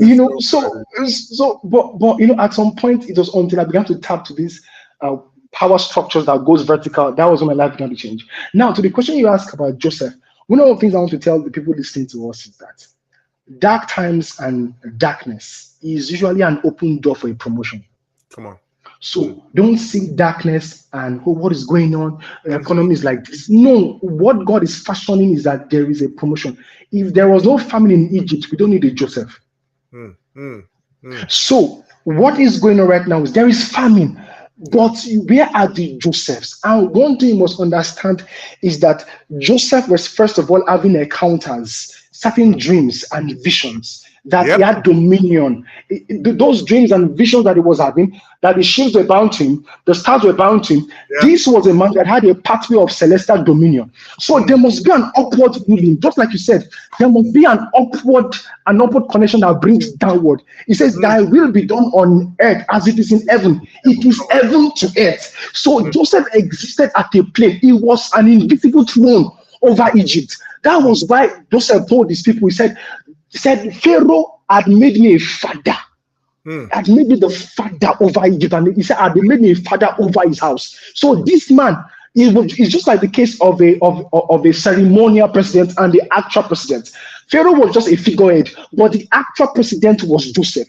So the pathway is that you must have an unflinching desire that no matter what comes, I'm sticking with God. See, don't box God to that sky daddy that you pay tithe to. No, there is an innovation, an economic shift, and an economic power structure that can come with interfacing. I've realized that God is the God of kings and God of nations. That is why when the watchers were talking, they said, God ruleth in the affairs of men. See, God is the monarch, and if you want to understand dominion, rulership, leadership, economy, finance, there is a school you attend. It's called the School of the Spirit.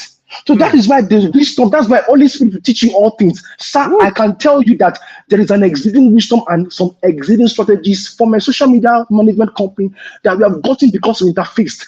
And I go to prayer with my book and I begin to write things. And I hear people, and I hear some things in my room begin to tell me, write this down, do it like this. And when I come out of that vision or that encounter, and when I begin to do it, sir, the kind of results we get, the kind of exceeding result we get, because I tell people every time, there is always a difference between a man that positions before men and a man that positions before God.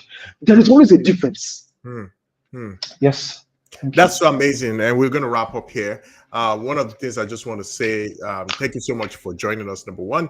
And number two, in other times, we focus so much on the works that we can do. Yes. Instead of focusing on planting seeds. Now, planting seeds have a destiny to produce after its kind, and when it produces a harvest. Now, when you look at that symbolism, you begin to understand that the only one that gives us seeds is God. He said he gives seed to the sower. So you need to use those seeds. And Jesus Christ talked about the seed and said the seed is the word of God. So what is God saying to you right now? Right now. Yes. Those seeds, you know, you can put the seeds in the kitchen. It's not going to grow, except for beans. Definitely. Beans, man. But you have to, just like the soil has to embrace the seed, so our hearts need to embrace that seed. And surely, as you present it to God, God will rain down his blessings, and then there will be a harvest. You see, water can fall on metal all day long. It's not going to produce after its kind. And so seeds, because they don't have the potential to produce after its kind. Only God's seeds produce after its kind. So profound. Wow. With you, audience. Like, if you've been troubled, you're struggling, you're just like, man, I've done everything, it's just not working. I'm even going to church, it's not working. Maybe you don't have the seeds. Maybe you've not sought the Lord. Like, what is the seeds that you want me to plant? You know, and it's going to come in different dimensions and obedience, one step at a time. But we passed time right now. We're going to go to the next thing. And thank you so much, Uncle KM. We're going to connect. Thank you so much. I really love what you're doing. I love the heart. Thank you so much. What you're doing. It's a blessing for our community. So keep on doing it. Thank you so much. 100-fold in 2025 for you in Jesus' name. Amen. Thank you so much for having me. Thank you. All right. Okay. All right. Let's go to... Get ready to step into the future.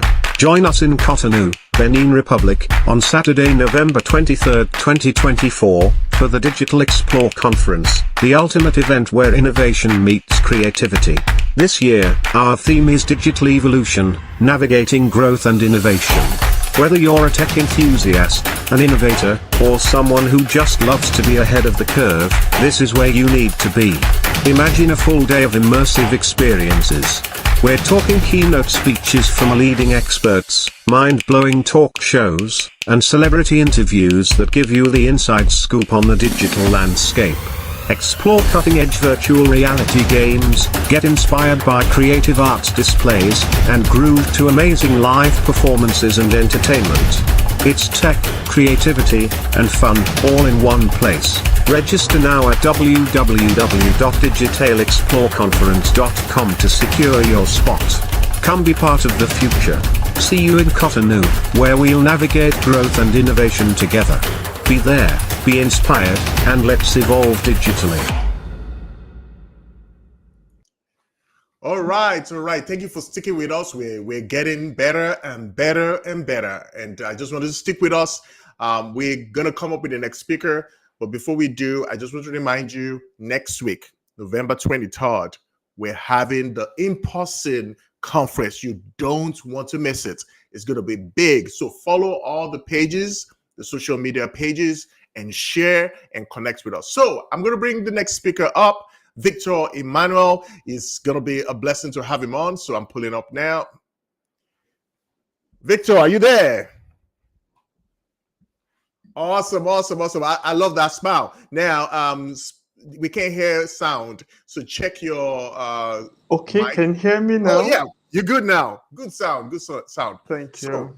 So, let me see for your topic. Before we go into your talk, what inspired your topic? Okay, glad to be here. Thank you so much, sir.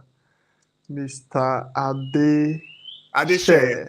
Yes. Yeah, awesome. First of all, before I talk about my topic, I really want to acknowledge Uncle KM for that amazing session. It's so hits me so rightly. I was like, wow, where has this man been? You know, I'm so excited to be here. Really, I'm so excited to be here. I was already telling Prof. I said, I don't have anything to say again. Uncle Kim nailed it, like literally. I was screaming, literally. I was screaming here. I was like, whoa, this is it. This is it. This is it, you know. So I really appreciate you, sir. Thank you so much for that wonderful session. God bless you. Big. Okay, so back to my... Okay, I hope you're with me. Yes, we're here. I just Okay. showing this so that they can see who you are and what topic we're going to be talking on. So you can continue. Yeah. Awesome. All right. So I'll basically be talking about evolving with the digital trends. Yeah. So, and you asked that what inspired my topic. One of the things that I have seen personally over time in the digital space is the fact that people tend to just be, they don't evolve, they are static in their approach. So once things are coming up, they are not making effort to learn more, to expound more. So by the time that phase where things they've learned before has gone, you will now discover that there's literally nothing on board for them at the time. So let's say, let me just take a practical example here, talking about typewriter and a computer system, right, that we have today, a laptop. Back in the days, typewriter used to be cherished so much, you know, and people were learning through that system. Fast forward to the time that we are now, that PCs are beginning to come out, you know, and things change. People who, even up to this current time, still have the mindset of system. So they didn't upgrade their knowledge. They didn't, as the digital trends were coming up. So they are literally not relevant to this current time, you know. So for some reason, they get frustrated and they just eventually dabble into kind. Really, for me, the ripple effect, for me, really, the ripple effect of not evolving as the trend comes, the ripple effect is what our emphasis should be. What are the likelihood that if I don't evolve, as much as possible, we don't want to be doing things to remain in a generation, so if you're relevant at all times, at least to a very large extent, we must evolve. Now, I wouldn't totally. You need history, you need knowledge on things that have been done previously. So that is, you also ensure that you have knowledge of here and now. Let me just say, AI was not as massive as we see it today. But for some reason, the trends came in, and AI of the day. Whoever who learned, let's say, the computer's basic programming, Python programming, without going into the part of it, that knowledge he has gotten at that time or might not be relevant maybe in the next 2-3 years. Things are coming up on a daily basis. Things are coming up. So we must ensure we evolve. So, and it takes that discipline. It takes to push. Sometimes I used to be under, some of us might know him, Apostle Selman, and he used to always tell us something. He said, some excellence, it will come to the point where it will irritate you. It will irritate you to the point that, am I the one doing this? But that desired result, you must ensure you own up to that state of responsibility. You must always that this is the benchmark and I must hit this. As far as I'm concerned, when we are talking about evolving, excellence is something that we must not ignore. If you have to be excellent, like I said before, sometimes you get irritated by it. But just so you get the result, to remain relevant, you must ensure that you own up of being excellent. So now, for you to evolve, of course, you need the course coming up, or perhaps what is trending at this time. However, a touch of history of what has been happening before. So that balance touch. You really might not know how to approach this way. And that's why many entrepreneurs, especially digital entrepreneurs, fail into tech as a whole. What aspect of tech are you? What is the history? What knowledge do you have that particular pursuit? So, what historic knowledge that backs that pursuit? Now, once you have a background of it happening, what is happening now, and perhaps what is envisaged in times to come, your approach to pursuing that particular will be completely different, because you know that there is a target and there is somewhere you are caught. Insight gives you that balance across boards. As much as possible, evolving is not something that we will completely just have to look at what is happening here and now. We must, what has happened before, what is happening now, and what is expected. Let's take, for instance, cryptocurrencies. People who hold coin, sometimes projects like this comes up and go, perhaps using the leverage of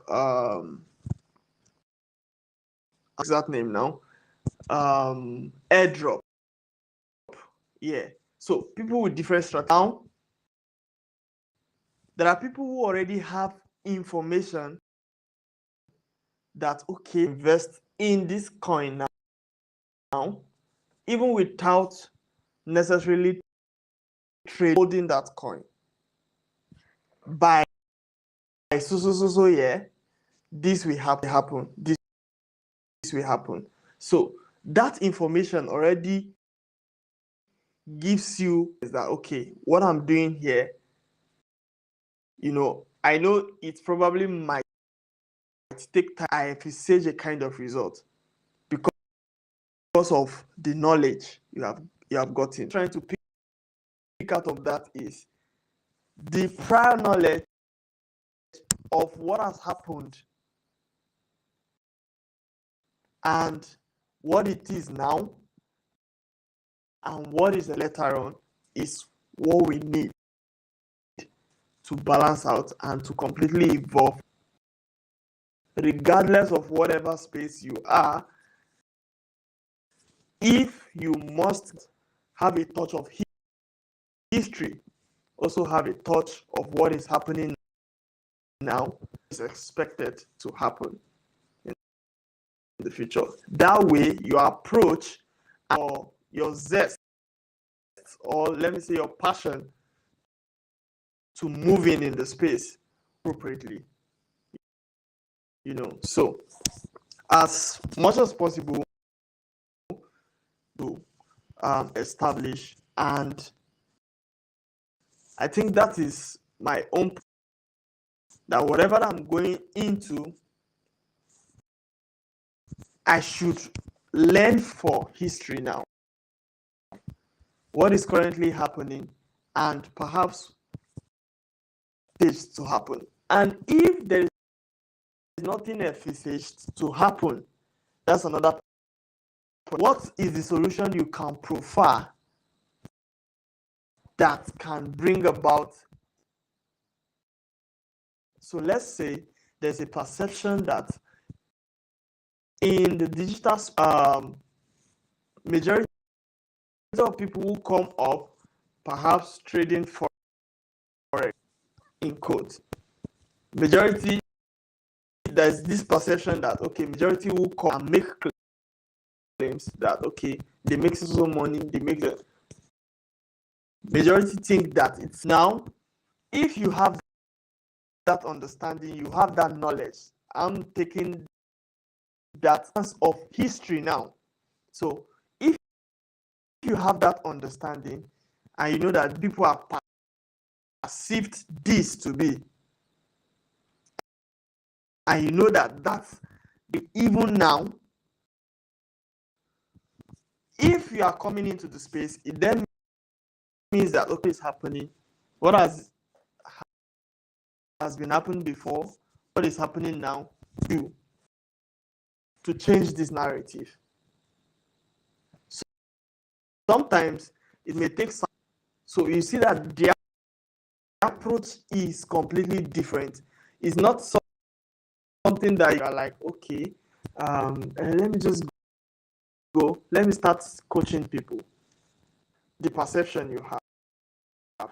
If you say you want to go into coaching people about the get results and to clean up the system, if you don't have a prior knowledge, it has been, you probably may drift away.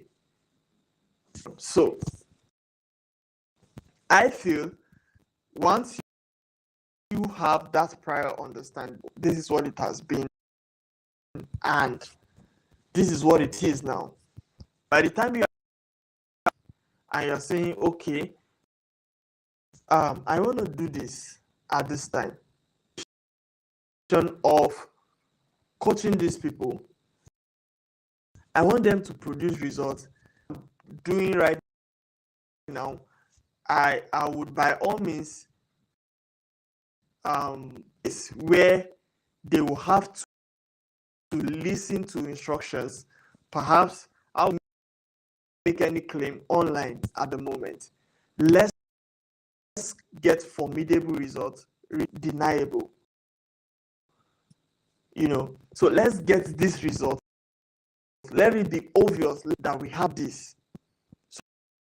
So by the time we are now going on and we are now saying, okay, I'm gonna start teaching, even if we are not charging for it, perhaps. So even if we are not charging for it, we know that, okay, there is a vision, there is a perception of perceiving these people in the forex space, for instance. Now, people in this space, that whatever that space, at least we have credible people. We have people who they have the results, they have the knowledge. So to just say, okay, I just want to coach people and make the money, and it's a different thing. Once you have that touch of history and you say, okay, this is what it has been, this is what it, have a vision of raising people and building them up, them launching them out into the space. That approach has a better effect than just arbitrarily doing it just like that. As much as possible, we must evolve, and as we must be strategic in our approach. If we must cause a change, you causing a change in a space. So, and I've foreseen the future and having to enter into it for your own benefit.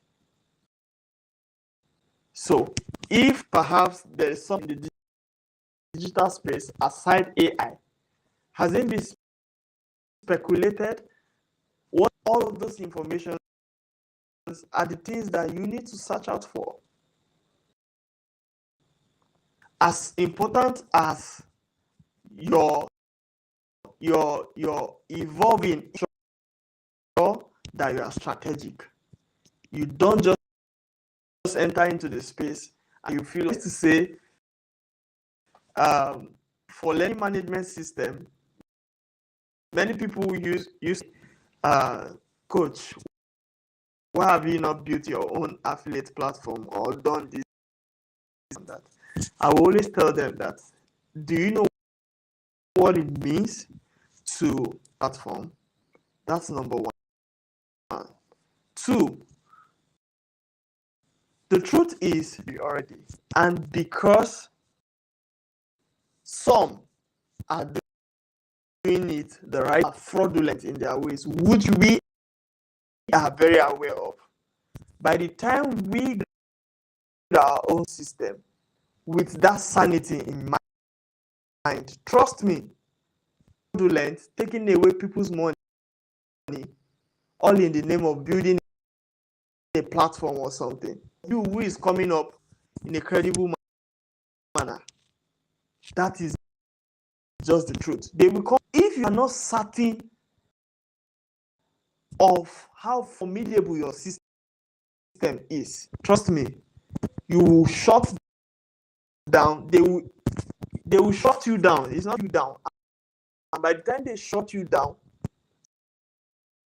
sometimes because of that perception strategy entering into the space that you probably even be depressed because of such, and you might because of that shots that you have. It's not just possible, strategic systems across boards that you know that when hosted on these kinds of servers, at least this level of security, you are sure of that. Now that or translate that into an affiliate platform would similarly, but like I've said, people will come for you. So, and as simple all way long, as far as anything, to any length, and because they are fraudulent in their own activities, it means they have the more that's what it means. So there is that tendency that they have more money than you employ somebody who is an hacker to just take you down, to silence you. If you are strategic and formidable in your approach, now, okay, can I test on this system, employ these hackers? Guys, try to invade it, try to shut it down by all means. Try to take this and boom. If they're able to succeed, it means you're terrible. An attack can be launched against you.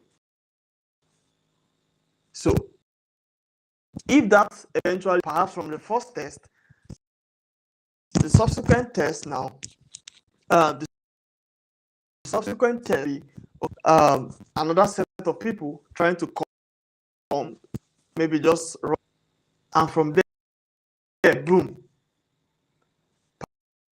Perhaps you get very good. You have a very at that particular time. So, as much as possible, fact that we must be strategic. We must be strategic in our approach, even as we evolve. Even as we evolve, if not, we might not get the best out of the space. Different categories is what I've established here. People who are going into the space to cause a change. That's one category. People who want the space perhaps because of what is envisaged or what they see, can't take advantage of what it is now to now explore. That's another category. So by all means, please ensure as you are inspired to evolve, ensure you are strategic. There are people out there. I was listening to somebody recently. Of course, I was there live when it was recorded. Sadly, this show was censored. It didn't come out in the general media space. Once we have in Africa, perhaps, yeah, in Africa. So I was there in the recording studio that day, and somebody was saying, "Do you know that on deficit, just to make sure that they shut down another company?" Let's take, for instance, very sensitive though, but I will say it. Colgate, what is it called now? Toothpaste. We have Close Up, and we have blue one. Well, three of them. Let me just use that three. Now, as you see, do you know that one came out and it was ravaging market? It was invading they invaded the market so crazily. The other one was affected. So what they did eventually to the main one, which we all know, went all out to run on deficit. They weren't having the money for promotions, for whatever. They created one that is a resemblance of what this other brand did. They created a resemblance of it, and mainly they did that because they were already known. They had established that they ran on deficit. That's social media ads. Before you don't see all of those things as ads, but currently they advertise. So they went all just to ensure that they stay relevant. If the company is not this other one that entered into this space with rush, they might likely be weak because they are no longer mixed before. And that is because this other company can counter whatever they brought into the market. And it was on them. So that is how fierce the business space is. If you are not strategic in your approach, forget it though. And for some people who are already thinking, I was so happy that Uncle KM was saying, talking about daily bread, that there is God's, it's not God's idea. So if you are still thinking, not be working for somebody, taking salary, this, that is not the you should be thinking. Think out of this box. And I do. What are the strategies to bring together to get this kind of results? So, as much as possible, ensure that you are strategic in your approach. And it's by knowledge that you have.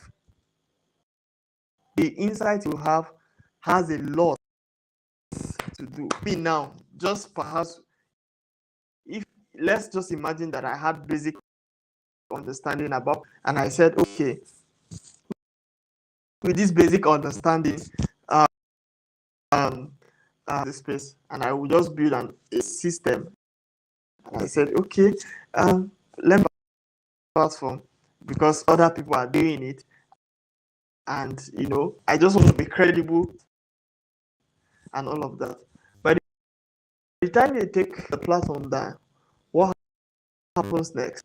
You see that. So what happens next? If by people who don't want you in this space. So but because of an established knowledge in the space, my particular square, it takes time, but I have a plan. It was it gradually. And in that plan, it's building people who are credible, people with character. These are the things that you have to check. I remember sometimes I think someone that I took as a contract staff remotely, of course, did away with over £4,000 the company money. Of course, we got it back much later, but then I was like, imagine if I didn't have the capacity to sort the client, to sort our own internet issue. What would have happened at that moment? The image that it would have painted about my company, especially, would have been something completely different. So I entered into the space expecting all kinds of things. I know that I need self. So it's not only the fact just because I feel it's a goodwill. Let me just, that's just what I'm trying to establish here. We had a contract with this guy. Normally, because of the way our system works, the gigs are give you it and they deliver to the client. Of course, the funds is paid to the once paid. We take out our own percentage, the worker his own percentage. That's just basically how it went. At the end of the day, the guy cleared all of on the database. So we had no clue that anything had. Luckily for us, the clients had an issue with the job. In setup, you can only reach out to the company directly. You see that? So when we got the message, something like this has happened, I'm not aware. I checked the database, everything. This is interesting. So I reached out to the supposed person, the contract staff, and I said, "Okay, what happened? This is the notification we got, and this that." At first, he was trying to deny the whole thing. I said, "This is it. We received the payment for this job. When we received the payment, we paid you this particular amount, pounds. He eventually wanted to do away with that money. A crazy scenario, very, very crazy scenario. So until we, so his commission, in fact, the workers take a larger percent, 70, 80%. They take 80%. The company takes 20% that comes in. So imagine having a gig that 4,000 pounds is the supposed 80% of the money. Almost everything to him. So I had to plead with the clients. I said, please, just we are trying to resolve this issue. I don't know if this project is something you need, so that I tried to just explain myself to him, and he said it's very urgent. The moment we are having an internal issue with our supposed worker, we are very sorry, please, and perhaps someone just do the work, and if increase on the payment for the person, so the person speedings up the work. And that was it. Thank God we had the flexible run with him, and I paid that money completely. It was gone over 4,000 pounds.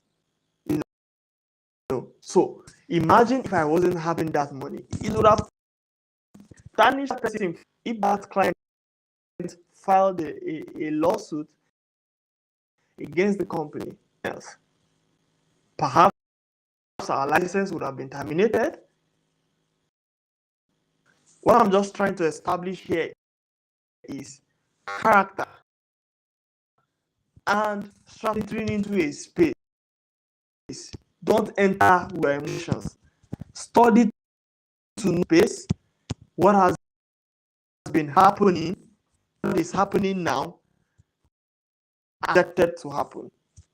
If there is perhaps nothing's project and you see that it's been negative all the way, then that should how you should go. You should approach that system.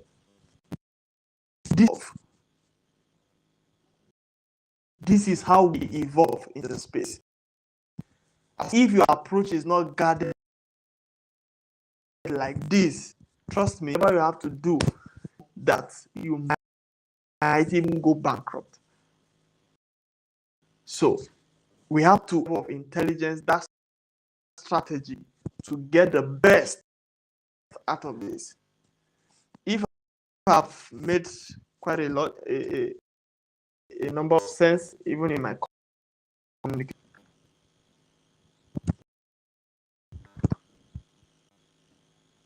Oh.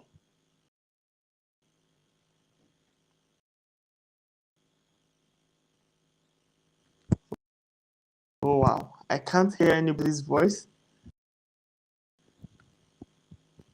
Can you hear me?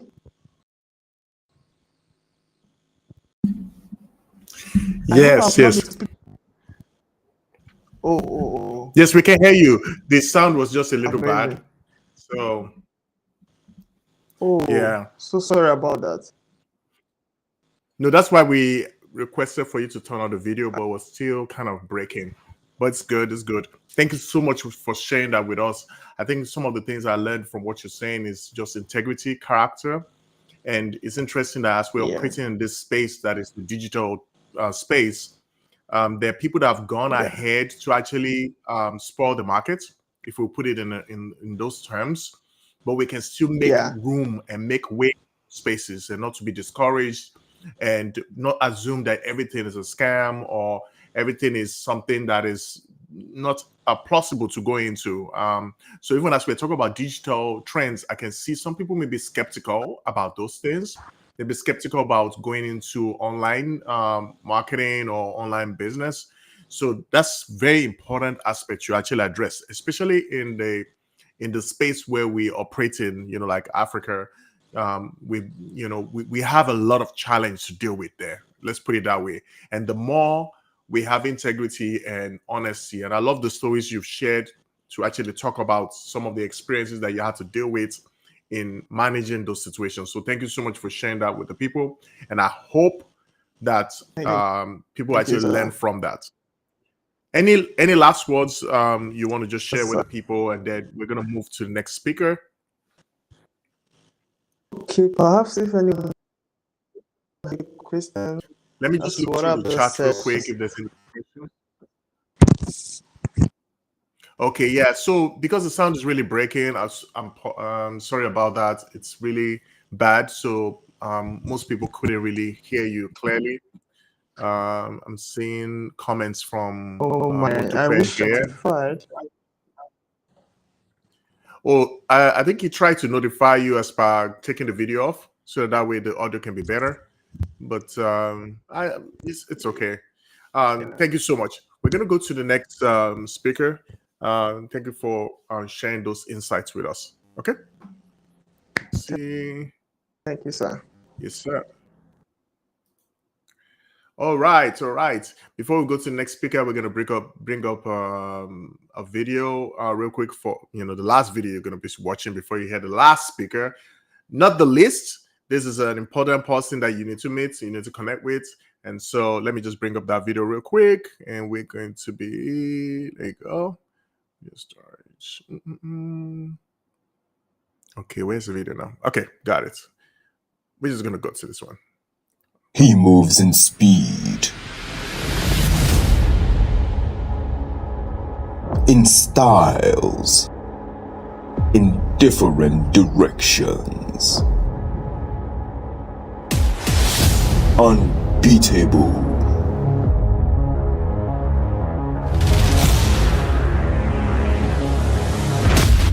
Because he attends Digital Explore Conference Benin 2024.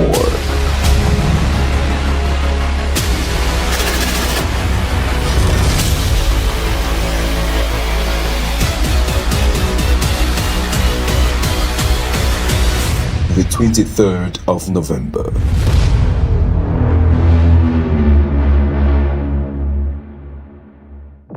He is you. All right. We got to the last speaker. And again, I said not the least. I'm going to bring up Isaac, the host of this event.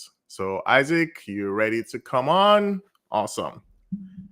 So your camera is not on yet. If you can turn that on. Hello? Can you hear me? In case you're speaking, you need to turn on your mic. Okay, awesome. There you go. Your mic. Yeah, good evening. Awesome. So just to give you a little backstory, Isaac actually worked with me some. When was that? Was that about a couple of years ago? Like 2 years ago? 2 years ago, yeah. 2 years ago, yeah. So he worked with me on digital marketing for a YouTube channel that we were trying to grow, and he did a great work. Then that's where we connected, and we're talking about the doors that God may open. You never know where it's going to lead to. And then he reached out back to me and said, hey, look, I'm doing a conference, and he believed that I need to be involved with it. And here we are today. And this is just the first of many things that are about to happen. And again, I'll reemphasize again, November 23rd, next week, we're going to have an in-person event. You don't want to miss it. You want to be a part of that.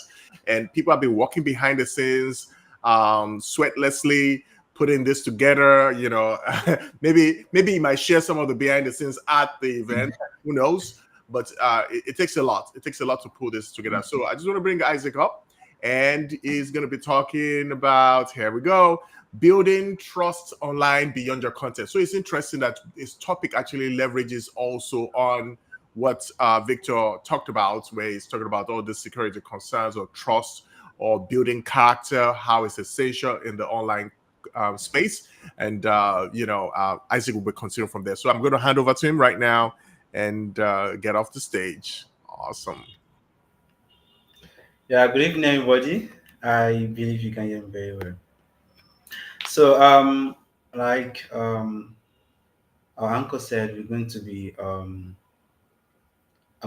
about building online trust. And yeah, before I continue, I would like to say a big thank you to UKM. I would like to say a big thank you to Dr. Robert, and also I want to say thank you to our very esteemed speaker that just spoke right now, Mr. Victor. Although we couldn't hear you very well, like I understand. Nigerian network is not really that okay. Yeah. So moving to the topic for today, I'll be sharing a slide with you. So the sound is good. That's great. So very, very briefly, but I would like to also go intensively about what I want to say, because this is the reason why a lot of people are not getting jobs online. This is the reason why you are in fact you can only, like, especially when you're in Africa, you're an African and also in Nigeria, for example, or even you are a Nigerian outside Nigeria. I believe that you might be affected in one way or another when it comes to securing jobs, people trusting you online. And that's because of the lot of arms, people that carry the name of Africa or Nigerians. They carry the name of the country and have done so much bad to people. And that is why I'm going to talk about this particular topic. It's very, very, very, very important. So I'll be sharing a slide with you very, very soon. I'll be sharing a slide with you. Like I said, today's topic is yeah. Okay. Give me a moment, please. Yeah.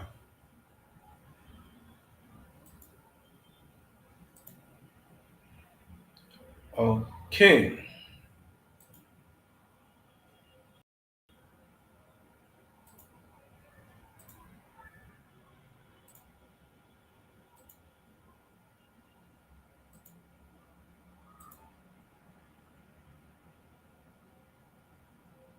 Yeah.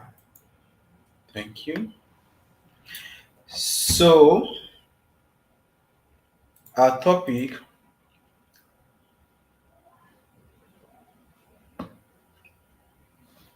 So we were starting with being authentic.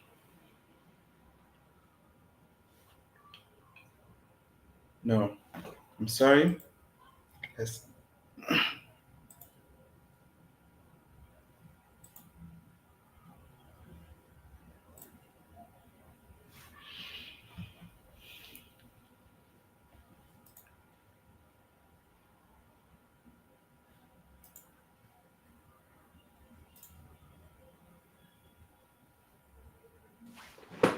Okay, I'll change it for you. Just go ahead, please.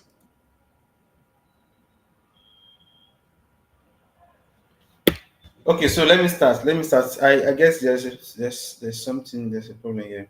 But before we'll get this face right here. Okay, building online trust is our topic. I don't know how do we even disconnect, so I'll just continue going.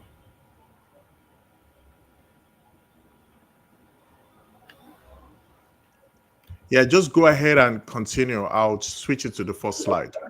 Just continue, please. Oh, okay. So like I was saying, building online trust is our topic, and the reason why it's very, very important to talk about this topic is because of the things people face regularly when it comes to um, getting jobs. People are complaining, people are saying, oh, sometimes people are asking me, oh, how do you get jobs? Or people are very, very concerned about, oh, do they really give job online? Is there because now okay, let's first talk about why people want to get job outside their continent, especially when you're from a third world country and a continent where people don't really appreciate digital stuff that much. Sometimes people don't really value the fact that you are working online. They can't see what you're doing. They can't feel it. So they feel like, okay, you're talking about you want to build a website for me. So what is your work? I imagine someone asking you, what is your work? I mean, my work is building a website. And so what are things I want to really know?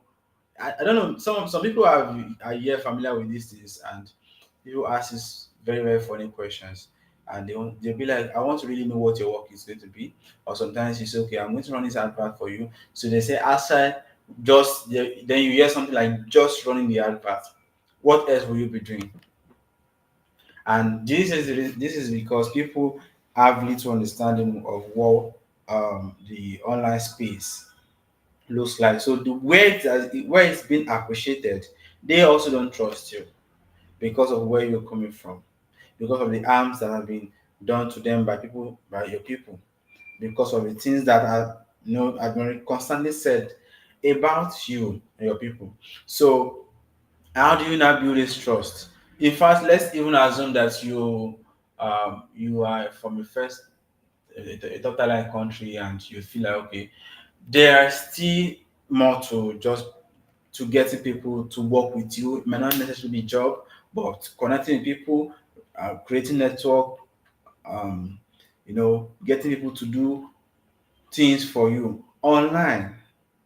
So we're going to start from the first one, which is like I put it here. I said the first one is be authentic. Now people have problem with this because they've been told online that okay, for you to be taken serious, you have to you have to do this certain way. You have to always be posting this. Just be real. When I mean be authentic, I don't mean be wearing suits every day. I mean be the real you. And what is the real you? Now, the real you might not be what the screen wants to see, but then the professional real you. So you are known to be a baker. You can bake, but outside being a baker, what else do you do? What else is the movement part of you? That is what I mean by being authentic. Let people feel that you are a real human being. That let share your story with them.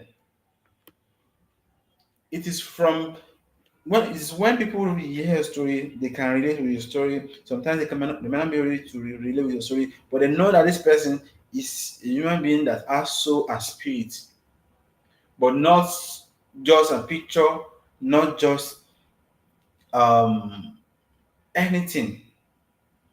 And yeah, when I say be the human side of yourself, share your stories. What's your core value like? What's your mission like? Who are your audience? Do you know?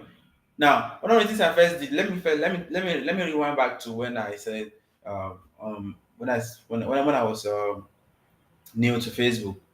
So at first I connected to Facebook just to connect with old time friends, and you know, we was just whenever I would go online, it's just chats. I doing almost the same questions, asking every now and then, asking every now and then. If I go online, before if I go online and I see like 200 active friends, I'll be very excited. I'll be like, wow, there are a lot of people to chat with. And I'm chatting about, and I'm sending hello, to about 20. Yeah. To people that I know that are more likely to reply me. Then it was just about re- connecting with people, just chatting with people, and just having fun online. There's nothing more. That was then. But as time goes on, I became more serious about the online space. And I start getting more conscious and more aware about what it entails, what it can do.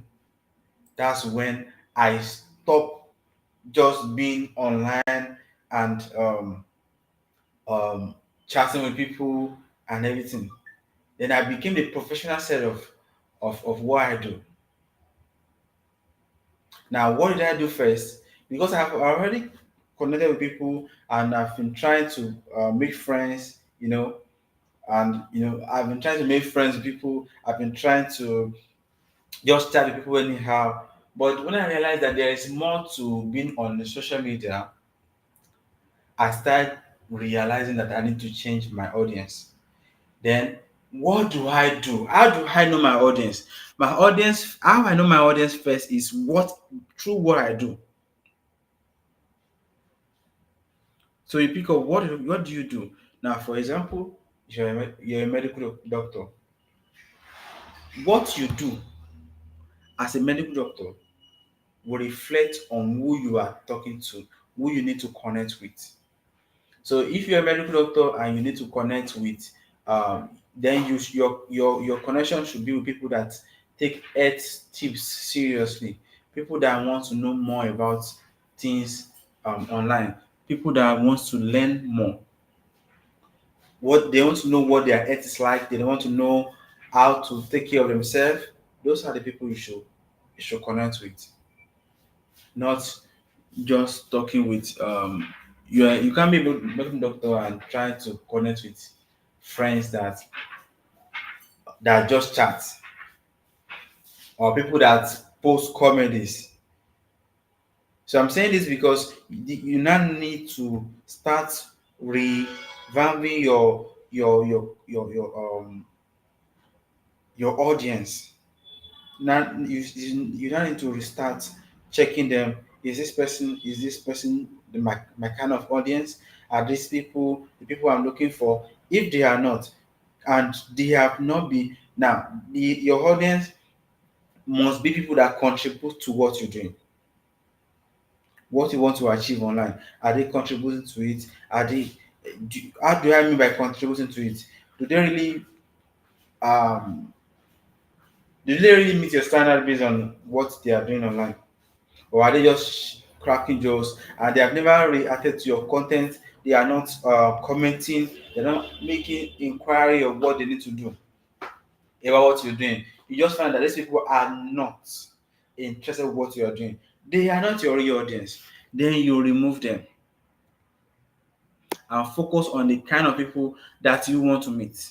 And that is why it's better that when you are just starting to be active online, it's better for you to learn this, because the moment you have taken a lot of time to build people, junks and everything, add them together, it will be a lot of thought. It will take a lot of boldness and a level of toughness to remove the wrong people, because they'll be feeling like now you are big, you want to now remove me. You feel like I'm not, people that are trying to um, manipulate you, or let's say blackmail you, so you think I'm not really important in your life again. So I'm not saying you should remove people because they are not into they are not medical they're not into your career, they're not medical doctors like you. No, I mean people that this kind of guys, this audience are not interested in what you are doing. They're not interested in what you're saying.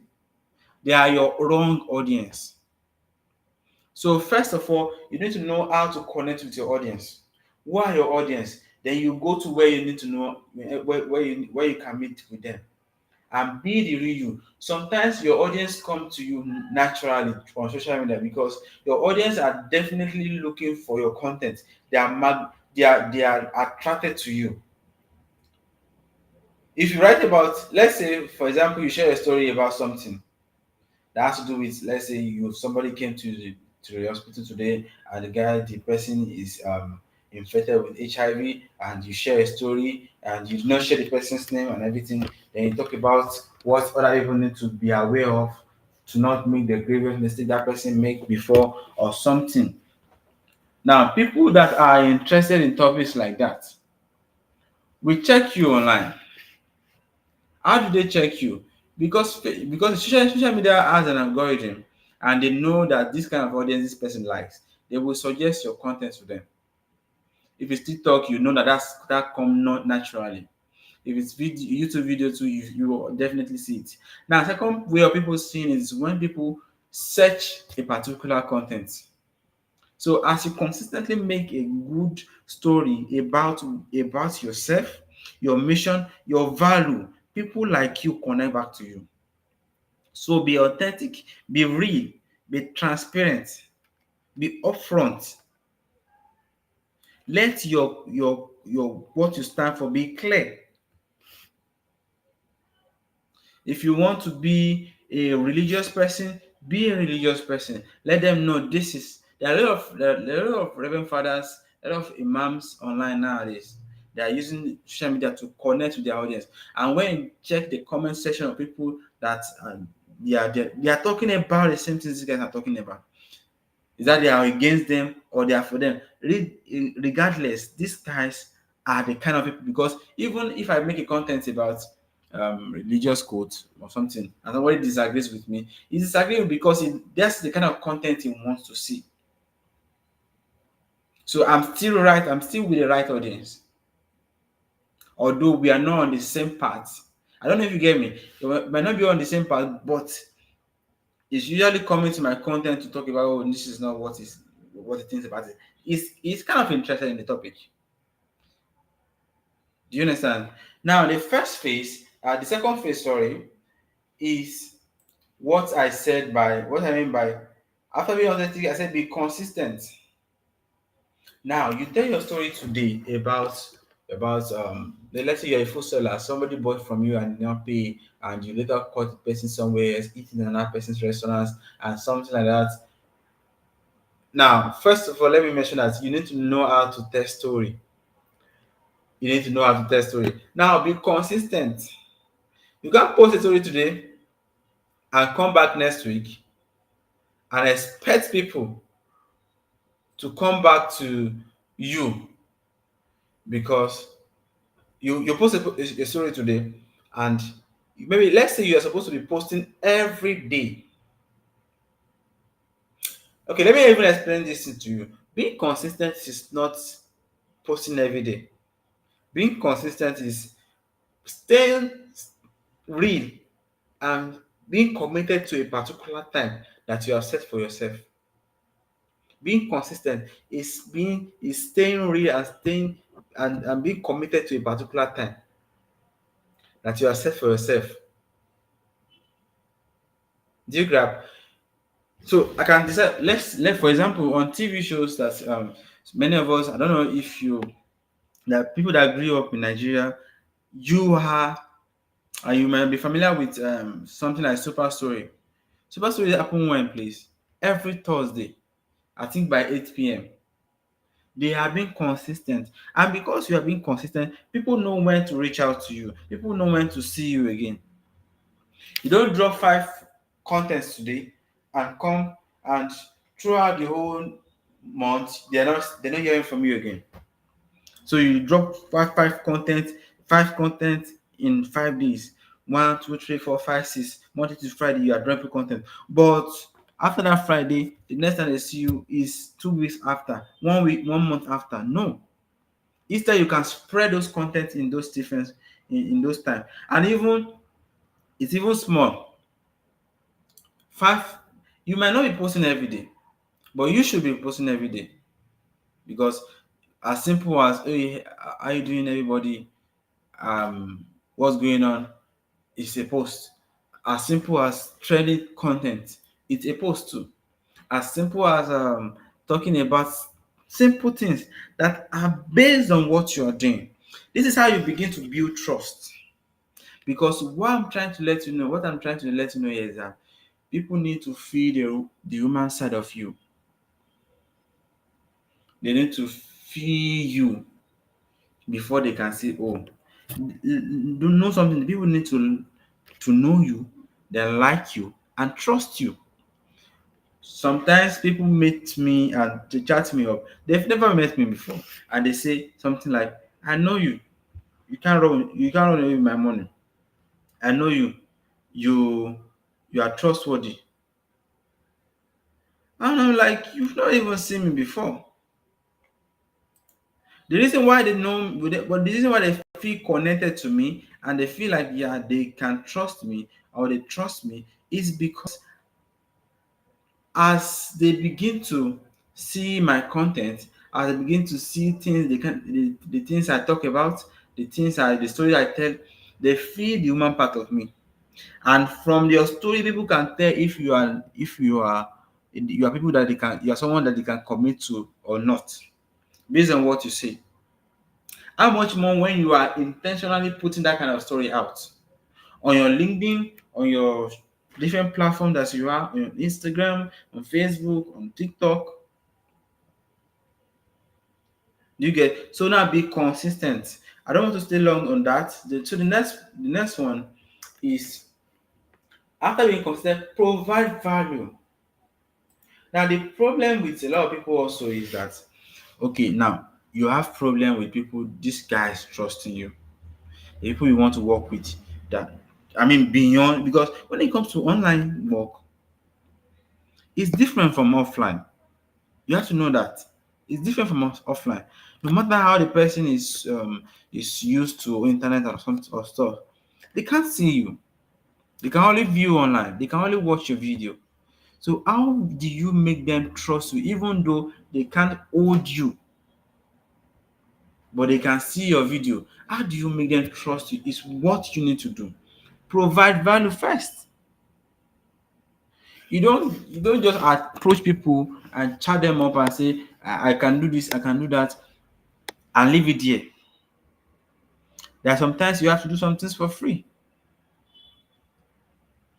On your social media handle, have you posted something that has to tackle their problems?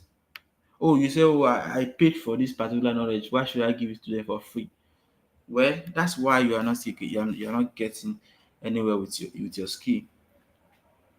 At least a little. Somebody woke up to me, I think some years ago, and I doubt if that was what he was trying to say, because he's a Frenchman, so he's trying to speak English, and he said he has about 100 books. I guess he was trying to say 100 pages because if you have written up to 100 books, I guess you must have been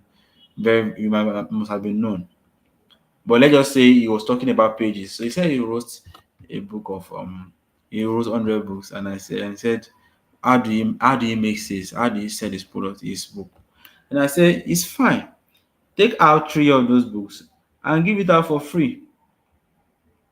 If you've written 100 books and you're not making any sales, take out 3 and post it online as normal content and tackle real problems of people and get them to come back for the remaining ones. Give value first. Give value first. And many of the people that are selling high ticket courses or doing high ticket consultation or doing um meetups programs where you just have to just there's some people that you don't do anything and they don't do anything, you just come to their program just to link up with people, connect with people. They have shown a certain level of value that you feel like, oh, this person is important. That is why I can pay 100,000 naira, 20,000 naira just to meet up with this person. So provide value first. Then the next one is, after providing value, what next? What should you do next? You should use your social proof.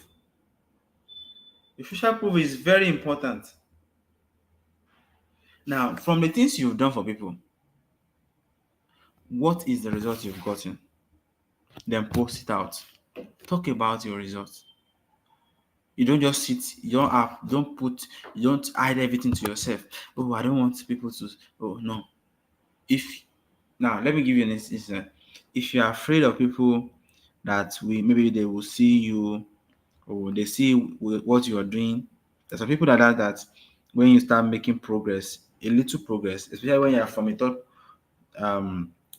world continent, you have a lot of people that are quite kind of depending on you when you start making a little funds. You might actually, maybe I'm just giving an advice, you might actually unfriend them or block them if you don't want them to see it. Because instead of you avoiding these people and making progress with what they putting your social proof online and making people know that you know how to do this, because sometimes some people, let's say for example, you know how to cook, and because you know how to cook very well, then they now and people now someone now order 100 package of food, like just say Jordan fries for his birthday party, for example, and you made that listing. Now you put that social proof, you are supposed to post it and let people know. But because you're afraid that, oh, this person, these people are going to see my progress. Oh, they are going to think I have money now. Oh, 100 this thing, they might ask me to come and give them 1 or 2 for free. So you are scared of that. That's why you don't want to post. Meanwhile, if someone else see that 100, they say, oh, some people want to. Let me give you one insight. People want to do what people are doing. People want to do what people are doing. So if you have someone that have already taken that risk, because now from like I mentioned before, from giving out value, because the person that first reach out to you might also come out from as the person passes that you are giving a real value. Maybe you are real value I'm talking about. You can be posting videos on how to do little things on cooking.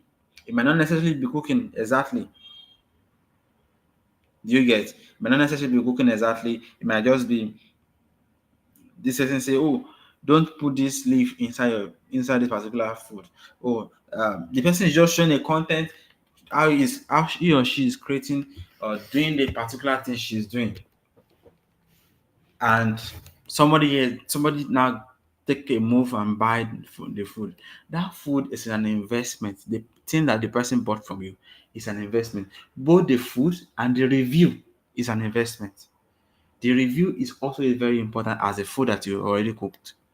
So what the person said about you, then you post it online. You keep on adding this profile. These things are profile. As time goes on, someone who's supposed to give you on 1,000 people contract to cook for them will not find it as they will not have it as a problem giving the contract to you, because they are seeing you are capable of doing 100. You are capable of doing, you have done 100 2 times, you've done 50 1 time, you've done 200 4 times, you've done 5. Sometimes you just need you to just do that 100 and they can give you that 1,000. But you don't want to post it because you're afraid. So block those people, remove them make them not to see your content. Let me give you an instance. For example, there was a time I had this problem about what I used to post online, and I don't post things that are not okay. I mean, maybe nudes or something. I don't post stuff. I post quality content. That was some years ago actually, about 2 or 3, no, 3 or 4 years ago. So my dad was concerned about the figures I was talking about. No, people will think we are having money. We have money now. They are people that help us are online and everything. When it was too much for me, I actually went to his account, used his phone and unfriend myself. No, I didn't unfriend myself. I used his phone to stop seeing my posts. So he never knew why he did not see my post again. But that really helped me because instead of him stopping what I was doing, he gave me I yeah. Instead of him stopping what I was doing, I had to just, you know, stop him from seeing it so that I can continue and I can progress. And I believe that later on he now understands, even that's if he knows that I even already have I even use his account to do that. But he now understand why I did that. But at that time, if I left everything that way, it wouldn't be a good. I won't even be talking here today because I'll just be keeping everything good about myself to myself. When we're talking, let's use the biblical example. For example, David. What did he tell Saul to believe him? He told Saul about what he had done before. Oh, I went to kill lion. I did this. I did that. Saul couldn't have given him that opportunity if he had not said some fantastic thing about himself. So you are not trying to be rude. You're not trying to be all knowing. You're not trying to be to take the glory, as people say.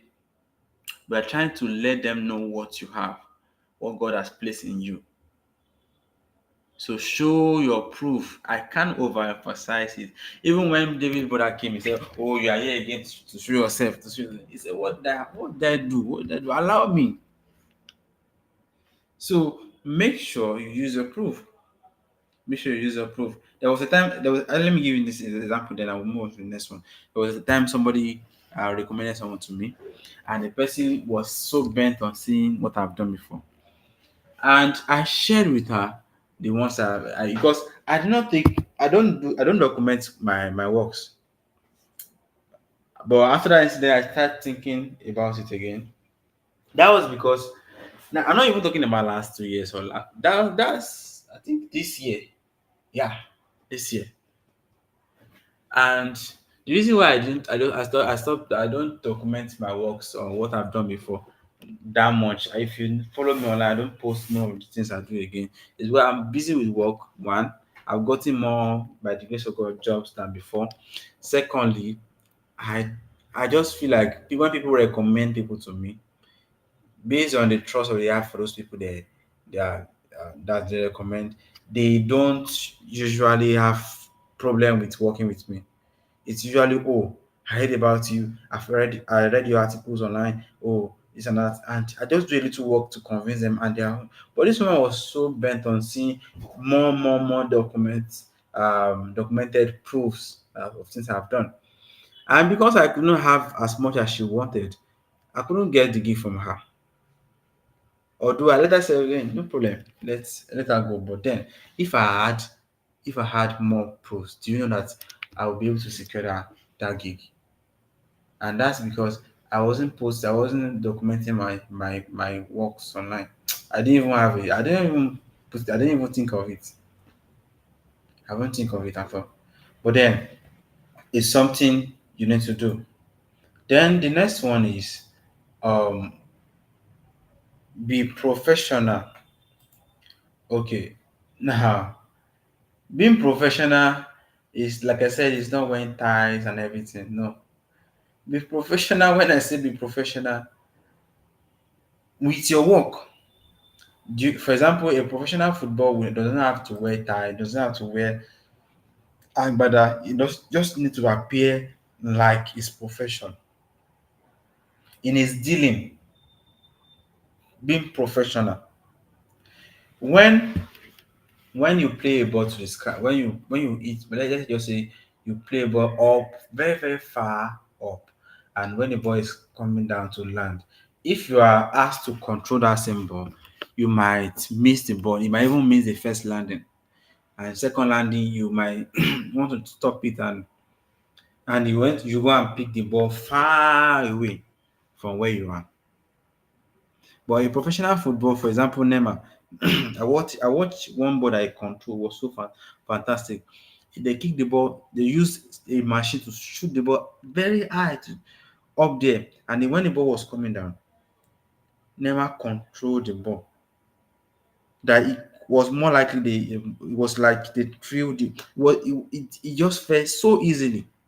That's what being professional is. Being professional is doing something that looks difficult to people, do it very easy and do it smartly. Yeah, very smartly. As a professional person, you should have a website for what you've done and what you're doing. Don't just tell people, "Oh, I am very good at this." This area that you have. You shouldn't be talking about you don't have a website. No, no. How can you say you don't have a website? Where they are here is build these sites up and down, where they are not even okay. Let's not even talk about AI. Let's talk about some mini websites where you can create websites in those websites. There are some sites that you can just create a little portfolio about yourself, and you don't need just a page. And you set people there. That alone, just being making you being professional, it has a soft for some people. Some people just see that and they feel you. They feel you. Be professional. Yeah, your website, you have a website, but your website doesn't have SSL. You don't have SSL certificate, and you're like, oh, and somebody wants to sign, maybe they want to sign up on your website, and they are seeing information like, oh, beware of this site. Information on this site are not protected. And you sometimes you are not okay. Somebody with this one of my students, she wants to run advert for one of our products online, and she e-commerce product. She doesn't have maybe I think something happened to her SSL. Maybe it wasn't well faced, and when you want to click on it to be, they'll be warning you. Not like the site is a phishing website, not like they have a problem, but because of the security of the people that are coming there, even browsers are warning people that don't use this site. Or are you sure? When they give out that warning site to people, they feel like, oh, this is they feel suspicious about you. If you don't know, SS stand for security socket layer. Is that small thing that looks like padlock near that browser? When you enter a site, it secures the information there. So when you have those things are well looking, I have a website for myself, www.ourdigitalprofessor.com. We have a website for this program, www.digitalexplore.com. And we don't only have a website, we have a customized email too. Contact at ourdigitalprofessor.com. For the conference, it's info at digitalexplore.com, exploreconference.com. You see, it's that easy. When you present that to people that have names, big people, they feel very safe with you. Internationally, they feel safe with you. There was a time, I remember 2020, one of my friends that was in US, that time we just met, and one of the first thing after it was then he was the one that was basically the discussion of sending me money. I was like, no, because I watched one video of Bishop David. I was like, oh, when they meet you online, they'll be like, or they meet you physically, they want to ask you what you need. And I was like, no, it's okay. So I was like, at first, like, I was okay, no problem, no problem. Although I had a lot of challenges, financial challenges. But the guy insisted, and I feel like, what if God is just leaving this guy to send me money? So I said, okay, no problem. Then after some while, he started asking me a lot of questions. Oh, I guess he wanted to send me money, and his parent told him, or his friend told him, oh, he's from Nigeria, be very careful. something like that. So he started asking a lot of questions. I was like, you know what? I told you not to send it. You wanted to send it, so I don't. But then he now asked a question that he gave me. He said, "Do you have a website?" That is how the first other countries think. So you want to get a work with them, you want to have a website for yourself.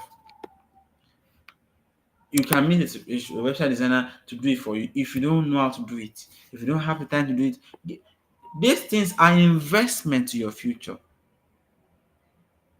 If you don't have money to do the kind of big website, just do a one-page website with a little information about yourself, and you're good to go. In fact, at this stage, you are supposed not to be creating sites from free websites again. You're supposed to create sites that you can buy the domain, you can have a customized email. It speaks volume for you. Be professional. And also be mindful of cyber security and protect the audience. That was what I was talking about SSL the other time. You understand? If you can also use verified profile, please pay for it. Before it was in, now you can pay. Before, you have to have some kind of audience, you have to have some kind of engagement, and they have to do some tests about it. It was so, but now you can. I myself, they've been advertising it to me, pay.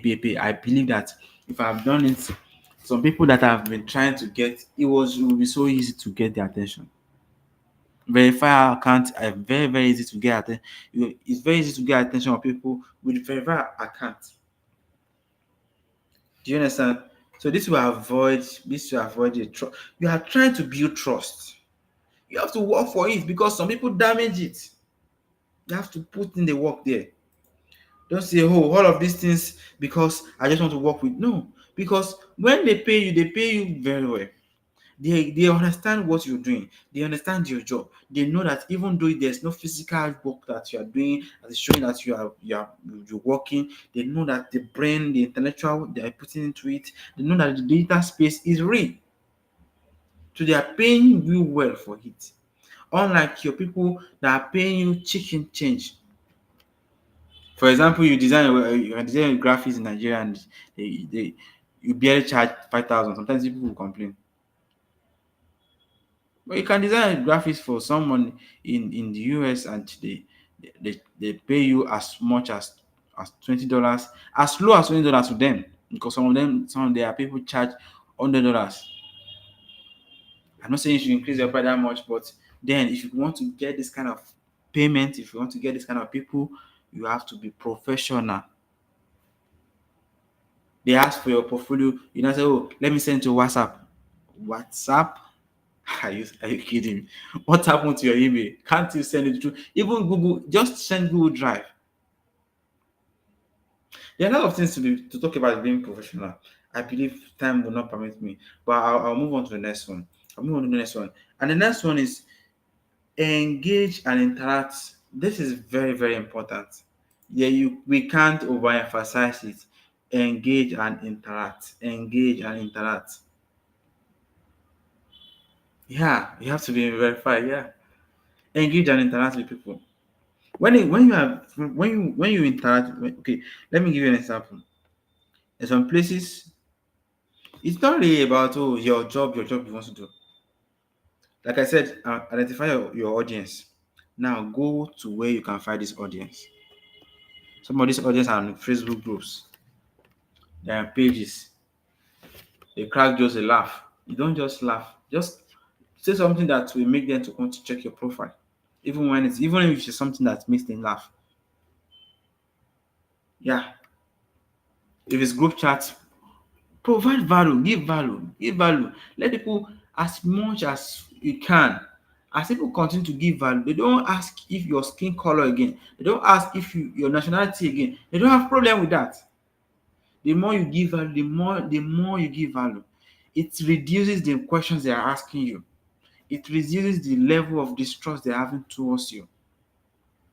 It increases your chance of working with them. It increases your chance of trust. So interact, engage, joke. It's not always about business. At that moment, no. In fact, let me give you this hint. If you want to get paid today, from a client, especially maybe you want to get paid in big figure, it's advisable that you start planning it 2 months ahead of you, so that out of desperation you will not look like a scammer. Because one thing scammer does is that they want the person now, now, now, now. Yeah, I understand the art of closing sales, but closing sales does not mean you should be desperate. Put in the work there, and sometimes what should take you 2 months before they verify you to take a day. Let's assume you have created content, series of content, about 10, 5 relatable content, very mind-blowing content, and you put them online. Somebody can connect with you today and go to 3 content, 4 content, 5 at once. And at the end of the day, the person felt like he has met you for over a month.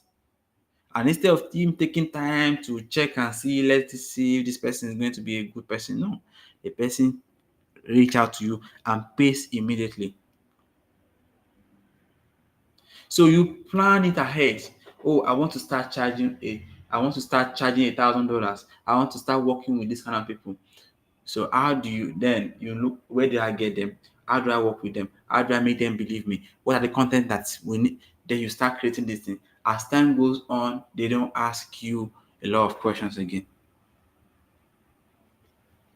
So interact, go join group chats, interact with people, laugh, make fun, then also engage, give value mostly, give value, be reliable. Now, when sometimes, okay, now this is one of the things I was saying. I said this thing 20 2019 and also 2020. I said I was telling my friend then Yahoo was more like was getting rampant then within among students, but not as now. So I was telling that Yahoo, you know that the Yahoo boys are the most foolish guys because they get an opportunity to work with someone, a white person, and they ruin it. That first instant. Because it is difficult to build trust. It's difficult to build trust. So you have to continue to be able to do the work over and over again to be reliable. So when they give you a work, deliver on time, deliver excellently.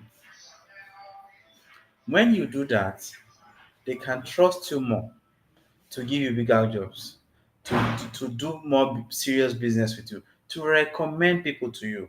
Recommendation is something I can't overemphasize. Oh, there was somebody that told me that if not because I was recommended, she wouldn't have worked with me because I'm a Nigerian. And a funny part is that she also is a Nigerian.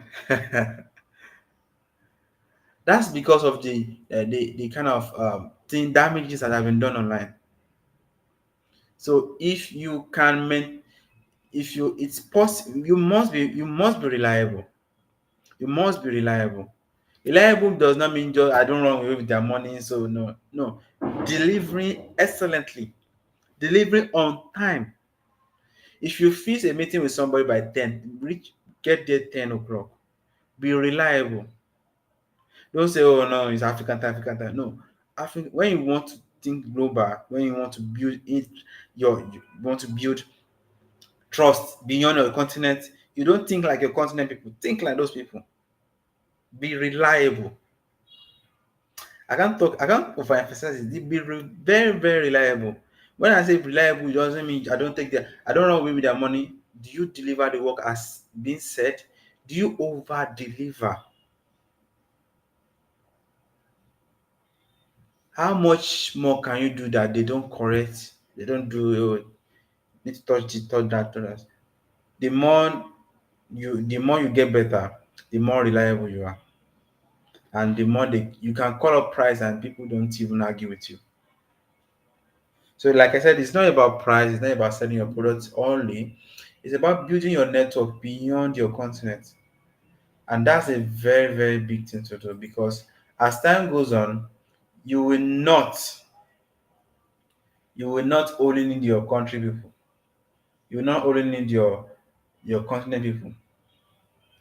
You want to reach out to people outside the country. You want to go outside. Maybe they gave you a visa. You don't know where to get to. So some of your friends might be in Canada. I've connected with them online, and they can take you to their place. They can take you to the nearby places they can even give you direction.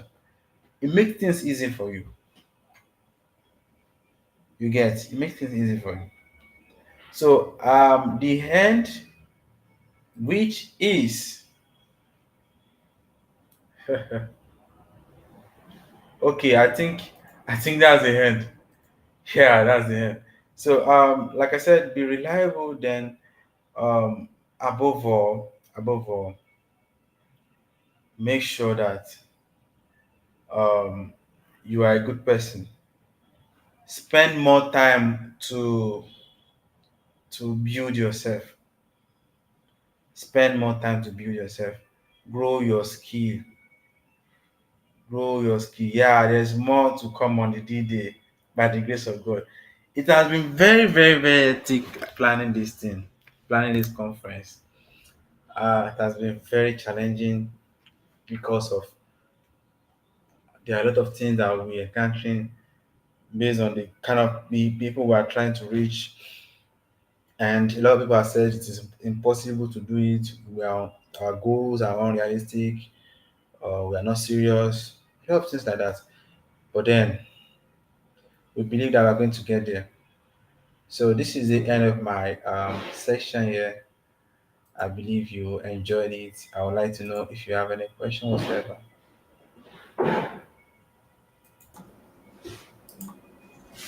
Awesome, awesome, awesome. That was really good. That was really good. And I'm trying to look through the chat to see if there's anybody asking questions.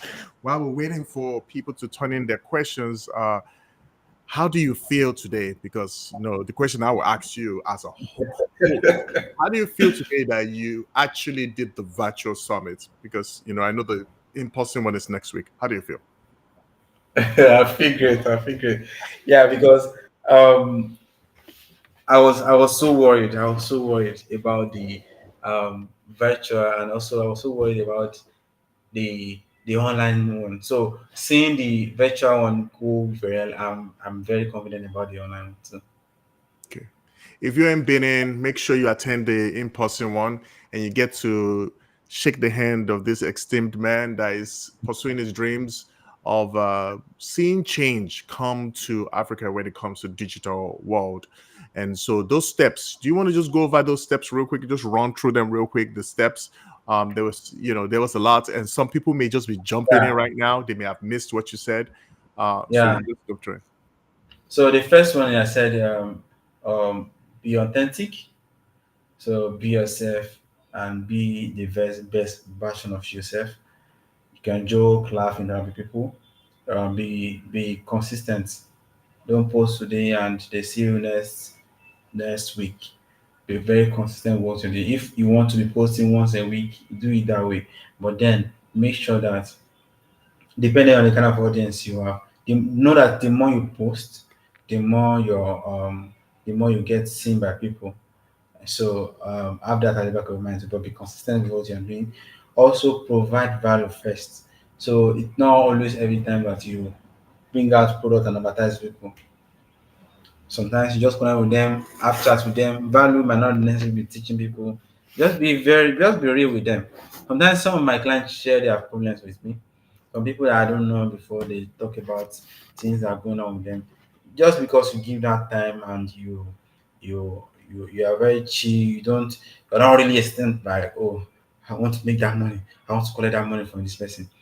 You are very calm. In fact, sometimes as you have meetings upon meetings upon meetings, and I stay hours listening to their story, what they've gone before.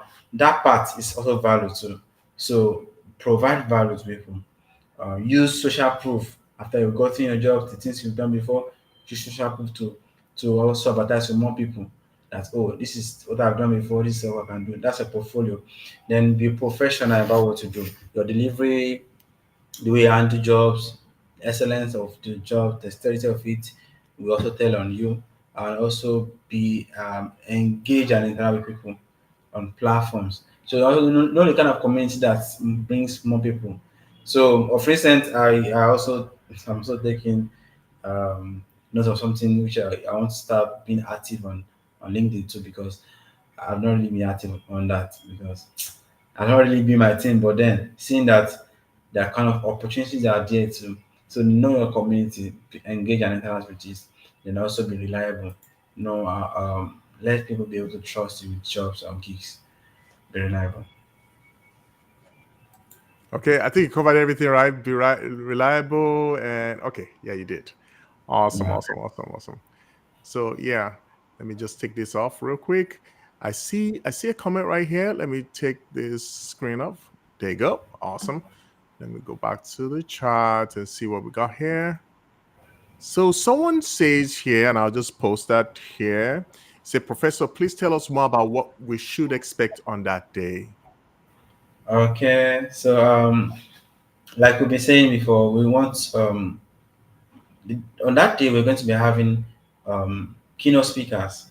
Yeah, people keynote speakers that are here in Benin Republic, and also be having a live session with one of our speakers from the US.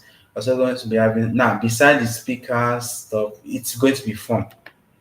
I want a conference where people will be able to say, "Yeah, I love that. I love that." So it's going to be fun. There will be painting, there will be VR games, there will be interactions, networking. Very, very important. There's one thing I don't joke with about when it comes to going to events. I don't have a shame in networking people. I even more if possible, I go and meet the speakers because the people that you have in your contact list they really tell more about how far you want to go. So networking is very important. That's very one thing we're going to be doing. Then also insightful discussions, hot panel discussion. Now when we say hot panel discussion, but in that sense, it's not more like a talk show where we throw answers and then we have speakers and they deliberate and maybe let's say they have debates on things and let's say this person say AI, because some people believe that AI is taking jobs. Some people don't believe that. So you have discussion on these different things. You have discussion on trends. Oh, this particular trend I think is so we want to be social, but we also because these are the ways we can really use to penetrate into the heart of people with the information we want to bring out. Because if you just say, "Oh, we want to teach," it will be like more like a just a conference, like any other conference where people will be bored. And since we are talking mostly to youth, so I really want it to be fun, free, and everything. Awesome, awesome. That's so good. Would you just talk about this where people can actually connect to get more information about the upcoming event next week?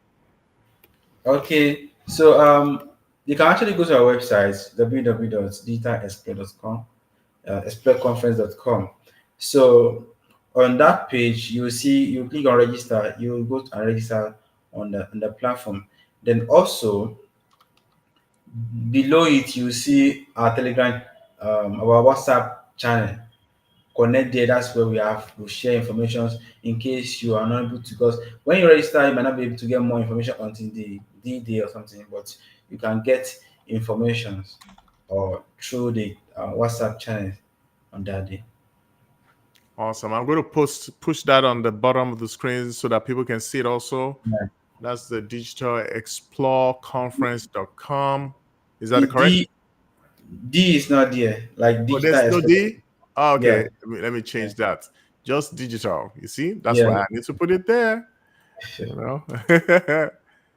That the digital is our social media handles. Yeah, exactly. All right. So, okay. So that's a social media handle, right? Yeah. I mixed it together. Sorry about that. So, yeah. So, Okay. yeah, go to that website and, register. If you have any questions, join the WhatsApp group so that you can ask those questions. Again, this is the first, this is the first virtual one and the first in-person one, and many more is going to come. Engagement opportunities for 2025. The dream that we have is there will be an advancement in the digital space when it Yeah. comes to Africa. Thank you so much for joining us on this session. This is the last session, and we're grateful to all the people that stuck around for how we've been here and sharing the ideas and insights. We're grateful to all the speakers. We're grateful to all the sponsors that assisted in one way or the other, whether in kind or in monetarily or voluntarily. People have contributed their time and efforts to make this happen. So now let us go assemble at the next event in person, November 23rd. I'm going to wrap up with the video and connect with you very soon. You have a good one. Yeah, thanks so much. Are you ready? Are you ready to experience digitalization on another level? Don't look too far. It is here. Digital Explore Conference, which will be held on 23rd November 2024 in Cotonou, Benin Republic. Have you ever imagined where the greatest minds are gathered in one place? Explorer Conférence, pour ma part, c'est une conférence qui viendra révolutionner le monde digital au Bénin. Inventors, investors, business owners, and experts in different fields will be there. It is fun, it's cultural, and it's innovative.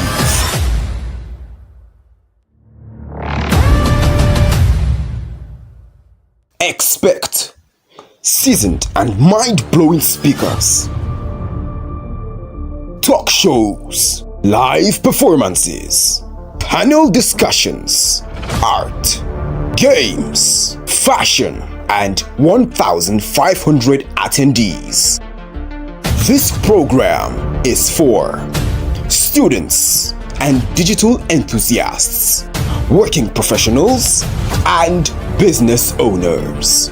Come and learn how to use the digital space to build your business, services, and career. Will you be there? Register now. Je serai là. Hello guys, Digital Explore Conference 2024. You need to be there. Don't tell me you're not going to be there. I will be there. Digital Explore Conference 2024. I will be there. So go straight to our website now at www.digitalexploreconference.com and register. I can't wait to see you there. I can't wait to have you. So see you at Digital Explore Conference 2024. Peace. He moves in speed, in styles, in different directions. Unbeatable.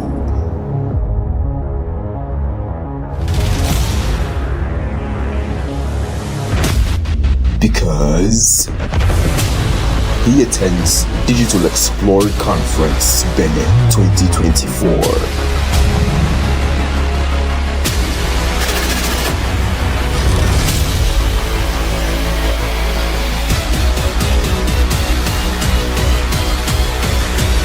The 23rd of November.